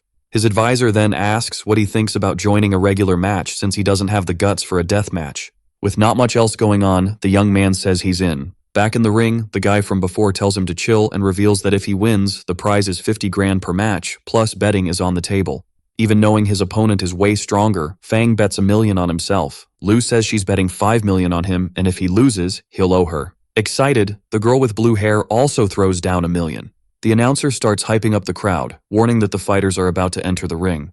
He introduces everyone to Blackface, a martial artist at peak level 1, also known as the king of the arena. When the protagonist is announced as the Blade King, the crowd bursts into laughter, saying he's about to get wrecked. The other girl in the group rolls her eyes, calling his nickname dumb, but the teacher jumps in, saying the kid's just trying to mess with his opponent's head. This doesn't mean he's only good with the weapon in his name, but honestly, most people don't even catch that. Grinning, our dude says it's his first time in the ring and asks the big guy to take it easy on him. The guy smirks and says he'll think about it. Trying to lighten the mood, the young man jokes that there's no need for a fight to the death. But when the match kicks off, he's the first to charge in, launching a kick with his boots. Blackface barely blocks it and says he let his guard down for just a second, quickly realizing this kid is not your average level 1 intermediate. The crowd starts yelling for the big guy to step it up. Trying to respond, the man goes for a counterattack but gets slammed with a hook instead. He nearly topples over, but he tries to block the next hit, and after getting smacked again, he shouts out his defeat before dropping to his knees. With a smile, the protagonist thanks him, while everyone else is just standing there in shock, except for Lou, who's thinking that the opponent she picked wasn't exactly a winner. We switch to the bonus rescue office, where a guy hands over a briefcase stuffed with $3 million. Checking his balance in the system, Fang says that's not too shabby for a single day. Out of nowhere, a message pops up saying the system level has increased since the assets hit 10 million. With this, the young man can now use the bone reinforcement ability. Even knowing it's risky, the protagonist decides to give it a shot, and when it's done, he wonders if this means he's almost at the peak of rank 3. But what really shocks him is seeing $100 grand vanish from his wallet. Because this means to hit at least the peak of rank 1, he's gonna need to cough up another 10 million. Inside the car, the advisor glances at the duo through the rearview mirror and says the protagonist should pay her his share of the bet instead of hoarding the briefcase. The young man insists he's not that type, and, leaning closer to Shuimei, suggests she leave her winnings with him so she doesn't blow it all. Shouting, the young woman says she's not about that, and with a grin, the advisor asks why they don't just date and split the cash. Our dude says he's not focused on that right now, but honestly, he thinks it's a solid idea, which just makes Shuimei even more furious. In the logistics department, Tang announces that this month, they can start taking on missions and completing them. The news gets the students hyped, especially Ping, who's got another way to stack his cash. Suddenly, someone bursts in, shouting about what's going on. It's the dean who's fuming, saying the dangers in the dungeons have ramped up, and since everyone needs resources, winning the National Sparring Championship is crucial for the school to train even stronger martial artists. Calling the students idiots, Huang Jin says it's time for them to get serious. Hearing what he wanted, he reveals that 5 teams will be formed, each led by an instructor, so the group that completes the most missions will snag 100 extra credits. Plus, the top 10 will represent the magical university in the next championship. We find out that Fang, Zhao, Chang, Xiao, and Yun will be captains and can lead their own squad. When the list starts dropping, Shuimei feels relieved to be on the protagonist's team. While he thinks that, aside from 2 people, the rest of his team is pretty weak. Ding pops up and asks why his friend looks so bummed and says, if he could pick his own teammates, he'd totally choose to roll with the pretty girls. Tang hears this and swaps 2 people from the boys' group, making him freak out. Shipping will be the instructor helping Ping's team tackle the missions. So, after the captain picks the task, his only job is to make sure everyone makes it back in one piece. After thinking it over and sizing up his instructor, the protagonist starts checking out the missions and, knowing other teams are hunting for high-stakes missions, he figures the key is balancing time, difficulty, and reward. When he sees the chosen mission, Song says they're not weak enough to tackle something so easy and insists that the cash, when split, barely makes a dent, so it's way smarter to pick a rank 2 mission. Our boy asks if the dude has ever gone toe-to-toe with a rank 2 warrior and, when he hears he hasn't, he says this is no joke, cause the criminals thereafter will fight tooth and nail. Feeling bold, the boy says it won't be that tough since they've got the instructor backing them up. Giving up on the debate, Fang just says that, as the team captain, he's the one calling the shots. So for the next month, everyone's got to listen to him, and if they've got issues, just speak up. We find out the mission target is Lin Qing, last spotted in the northern part of the city. Since the guy loves to gamble, the plan is to search the underground casinos. Huimei chimes in that the area is packed with casinos and asks what happens if they can't find him. Turning around, our boy says if they don't find anything in 3 days, they'll bail and only take 10% of the loot. He then warns that the match is in an hour. Tang jokes that the boy is super scared, while his friend says it feels like they're starting from rock bottom. We're taken to one of the casinos in the northern part of the magical city, where, in disguise, Ping tells his crew to split into small teams and not to approach the target solo. Team A says they're at the entrance hall. Team B says they're at the back door. Hearing that security is watching, the captain tells everyone to chill and act normal. Thinking to himself, he realizes his group is full of rookies. We see the instructor is there too, but just as a spectator. Our boy figures the man won't help if things go south, maybe because the university wants a student to bite the dust. Since the focus now is on making an equivalent exchange, where some weaklings might have to go down for the new generation to rise. Suddenly, Team D shouts they spotted the target. Running, the protagonist tells everyone to gather and orders no one to attack until they're all there. The problem is, Tang doesn't know what the word wait means. When everyone arrives, the thug is already on the ground. Next to him, the boy with the tiara says he warned that wasting time for a tiny reward isn't worth it. Ping reminds him of the order to wait, but the young man says that wasn't necessary and insists that just because he's the leader doesn't mean he can waste everyone's time. Shouting, Shui Mei says if it weren't for the protagonist's idea, the boy wouldn't have even found the target, but the others are on Tang's side, even knowing that everything the captain did was to keep them safe. Standing up, the big guy says our boy should remember they're martial artists, not useless nobodies. Not caring, the young man says if he's not happy, he can switch teams and affirms that goes for everyone. The tiara guy decides to drop it, knowing deep down he can't take on Fang. Thinking, the protagonist realizes this mission made everyone too confident, which is a total red flag. In the dean's office, the instructors are chatting about how the captains are doing. Among various complaints, Shaping says our boy is a solid leader but way too cautious. Huangjin asks Zhou to keep an eye on the young man and stir up some trouble in the next mission, cause he wants to see if he'll bail, ask for help, sell out his teammates, or fight to the death when things get tough. Back at the mission reception center, the old man says Tang will snag 25% of the rewards for taking down the target, along with the 2 who found him. So, the other 7 have to split the remaining 50% among themselves. When the complaints start rolling in, the big guy says it's all good, cause the next mission will be tougher and everyone will get something. When asked if that's really the case, Ping stays quiet. With that, the young man steps up and picks a mission that requires taking out a rank 1 pinnacle warrior. Analyzing the situation, the protagonist wonders why they need someone with at least 3 pinnacles if the target only has 1. He also questions why the instructor didn't say anything, even knowing the mission is risky. Taking charge, he states he's down for this, but everyone needs to remember the target isn't a walk in the park. Therefore, if winning isn't an option, it's time to bounce, because staying alive is the bare minimum for finishing a mission. Tang says everyone knows this, but he's convinced they won't lose because of the numbers. Glancing at the teacher, our boy hopes it's just his overthinking kicking in. Next, we see him and Zhuimei cruising in a car to Cleanstone Village, way up north. When everyone rolls in, Ping says that, based on the intel, Shufeng's probably hiding in the seaside villages. Worried, the blue-haired girl asks why the army didn't just grab him if they knew exactly where he was. Our boy insists it's not that straightforward. The instructor pops up and says the army wants to give the new students some real-world experience, and the other reason is to send a little wake-up call to those rookie martial artists who think they're hot stuff, even without much strength. So the goal is to remind everyone that no matter how tough you think you are, if you mess up, the consequences will hit hard. Thinking about what he heard, the protagonist figures this teaching method makes sense and says out loud that they should start searching at night when it's less crowded. A young dude steps up and says searching during the day is smarter, since people are working and the target moves at night, which means he's probably chilling at the address given, so they just need to team up and search. Reflecting, Ping remembers it was Ching who found the bandit last time and realizes that even though the kid isn't super strong, he's pretty chill and knows how to think straight. Snapping back to reality, he decides to roll with the suggestion and kick off the hunt. When they reach the building, the protagonist tells Zhou, Peng, and Zhang to hang back and keep anyone from crashing the party. Tang's the one who's gonna knock on the door. The boy's shaking, and our boy asks where his guts went, reminding him of the sweet reward waiting after. A young dude wonders if it's cool to keep going without the instructor around. Grinning, Fang says totally, while thinking about how his hunch about the school's plan is coming true. The big guy gets the plan rolling and, knocking on the door, tells the bandit to come out and clear the trash from his doorstep. When nothing happens, he knocks harder and warns the target to hurry up or the cops will be called. From inside, a voice says he never threw out trash. Still banging on the door, Tang says there wasn't any of that before he moved in.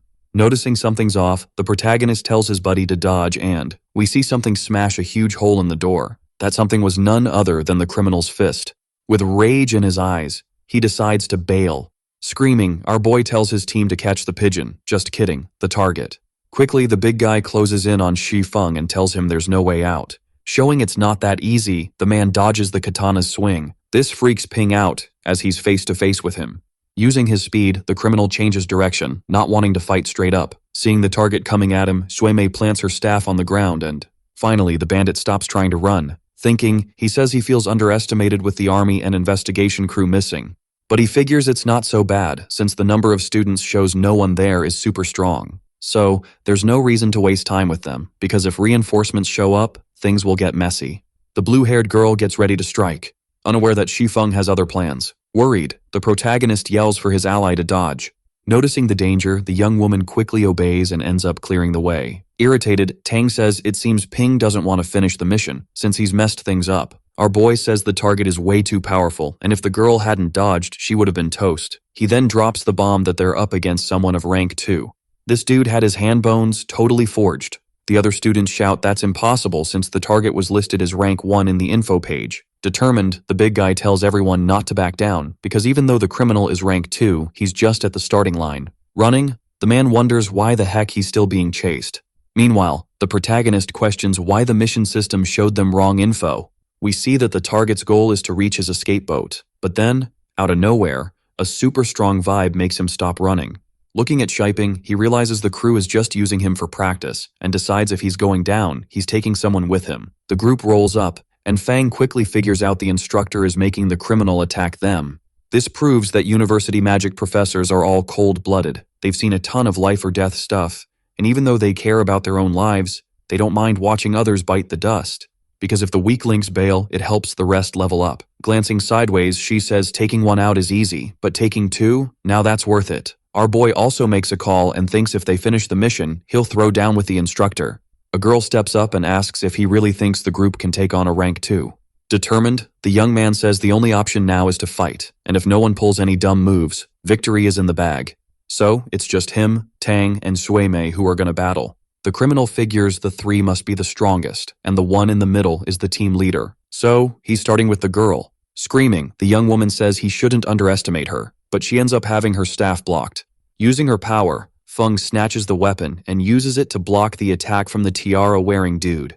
At the same time, she jumps to dodge the protagonist's sweep. A boy says it'd be better to help the trio, but a girl insists all they can do is watch. Ching agrees and says it's better to chill and see what the captain will say.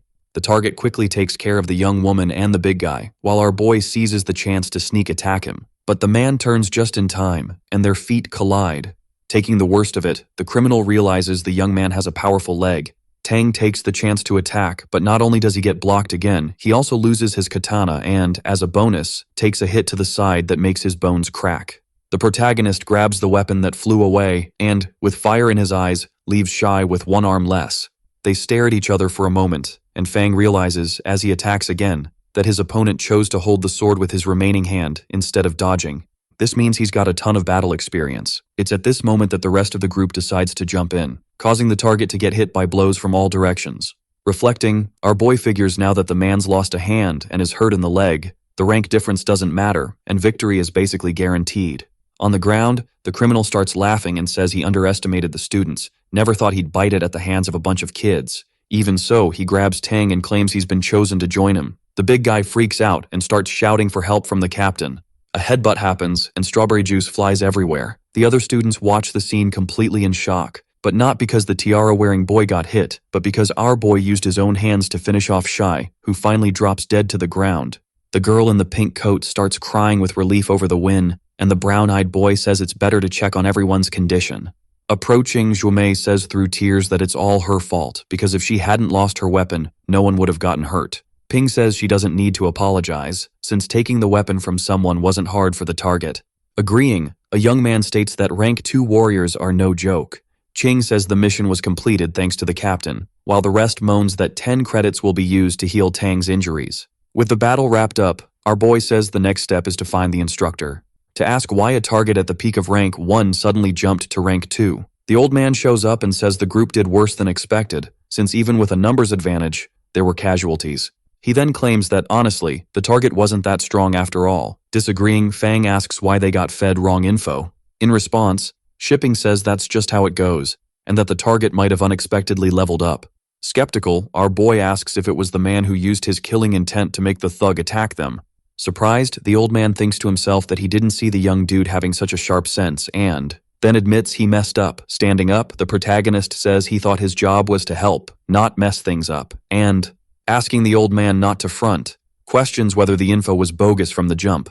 Without answering, the instructor asks what he'll do if that's the case. Getting straight to it, the young dude says he wants the mission rewards doubled, just like the school's, which means 60 credits. On the ground, Tang says there's no way the school would roll with that. Agreeing, the old man says that not even rank 3 missions are that stacked. Shrugging, Ping says he'd never dare to cross a rank 6 expert. But since he wasn't fair and forced the target to bounce, this is a rule break, which means he'll have to hit up the director for a chat. Thinking, the instructor figures this attitude isn't bad for a team leader and decides to agree to give 60 credits, as long as everyone knows this is a one-time deal. Everyone starts to celebrate except for the protagonist. Approaching, Shipping says that when the young dude fights again, he shouldn't overthink it, since those who do are the ones who get wrecked faster. Thinking, our boy says the old man is right, as he got too cautious when he found out Feng was rank 2. And, for a leader, fearing death can mean the whole team bites the dust. We are taken to the main hall, where Ping grins seeing his wealth shoot up to 11 million. Lei's crew rolls in, and everyone's buzzing that someone kicked the bucket and 3 got hurt. In a panic, one of the injured says the instructors ghosted them and only showed up when things got dicey. Furious, another young dude grabs Lei and says he should have been the one to go instead of Kun.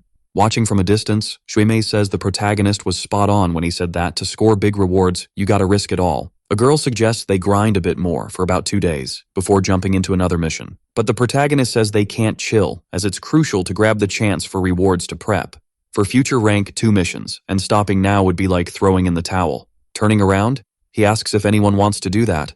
Tang says no, and that he'll be back to 100% soon from his injuries. The blue-haired girl agrees and says they're martial artists, so everyone nods that being scared isn't the move, while the captain of another team watches the group with a bummed-out look. After a bit, everyone gathers, and Ping says they can chill and take easy missions to rack up some rewards. With that, in the next few days, the young crew tackles various tasks, including one to help the cat cafe take care of the kitties. During the last mission, the protagonist whips out a sword, making the big guy realize he's getting way more ruthless. We find out that the young dude took out 4 criminals during the last 7 missions, which totally changed his vibe. We are taken to the practice building, where the team finds out they're in second place on the group leaderboard. Tang says it might be time to tackle a rank 2 mission. Our boy checks his progress and how many bones he's forged, quickly figuring that if he levels up just a bit more, he'll be able to take on a rank 2 solo, and since the whole crew is leveled up, raising the mission stakes won't be an issue. So he splits his group into 3 smaller squads, where one will handle rank 2 tasks, another will take care of rank 1 missions, and the last, with members still nursing injuries, will gather intel. Zuimei asks where the instructor fits into this whole thing. Tang then says that, since the dude isn't helping at all, it's better to let him do his own thing. The trio for the most dangerous missions heads to the construction sites of Shijiang to take out a cult apprentice named Tao Jin Cheng, 40 years old. The girl with blue hair wonders if it's smart for them to be standing still like that. Suddenly, a group of people rolls up. Taking the lead, Wang Huai from Dongwu University asks if they're from the Martial Arts University. With the info that the trio belongs to the Magic University, he extends his hand and introduces himself. He then states that he and his crew are there on a mission. We find out that the team is made up of students from different universities. Thinking to himself, our boy figures everyone there has about 250 blood and chi, and he's totally wondering why there are 2 different squads on this mission.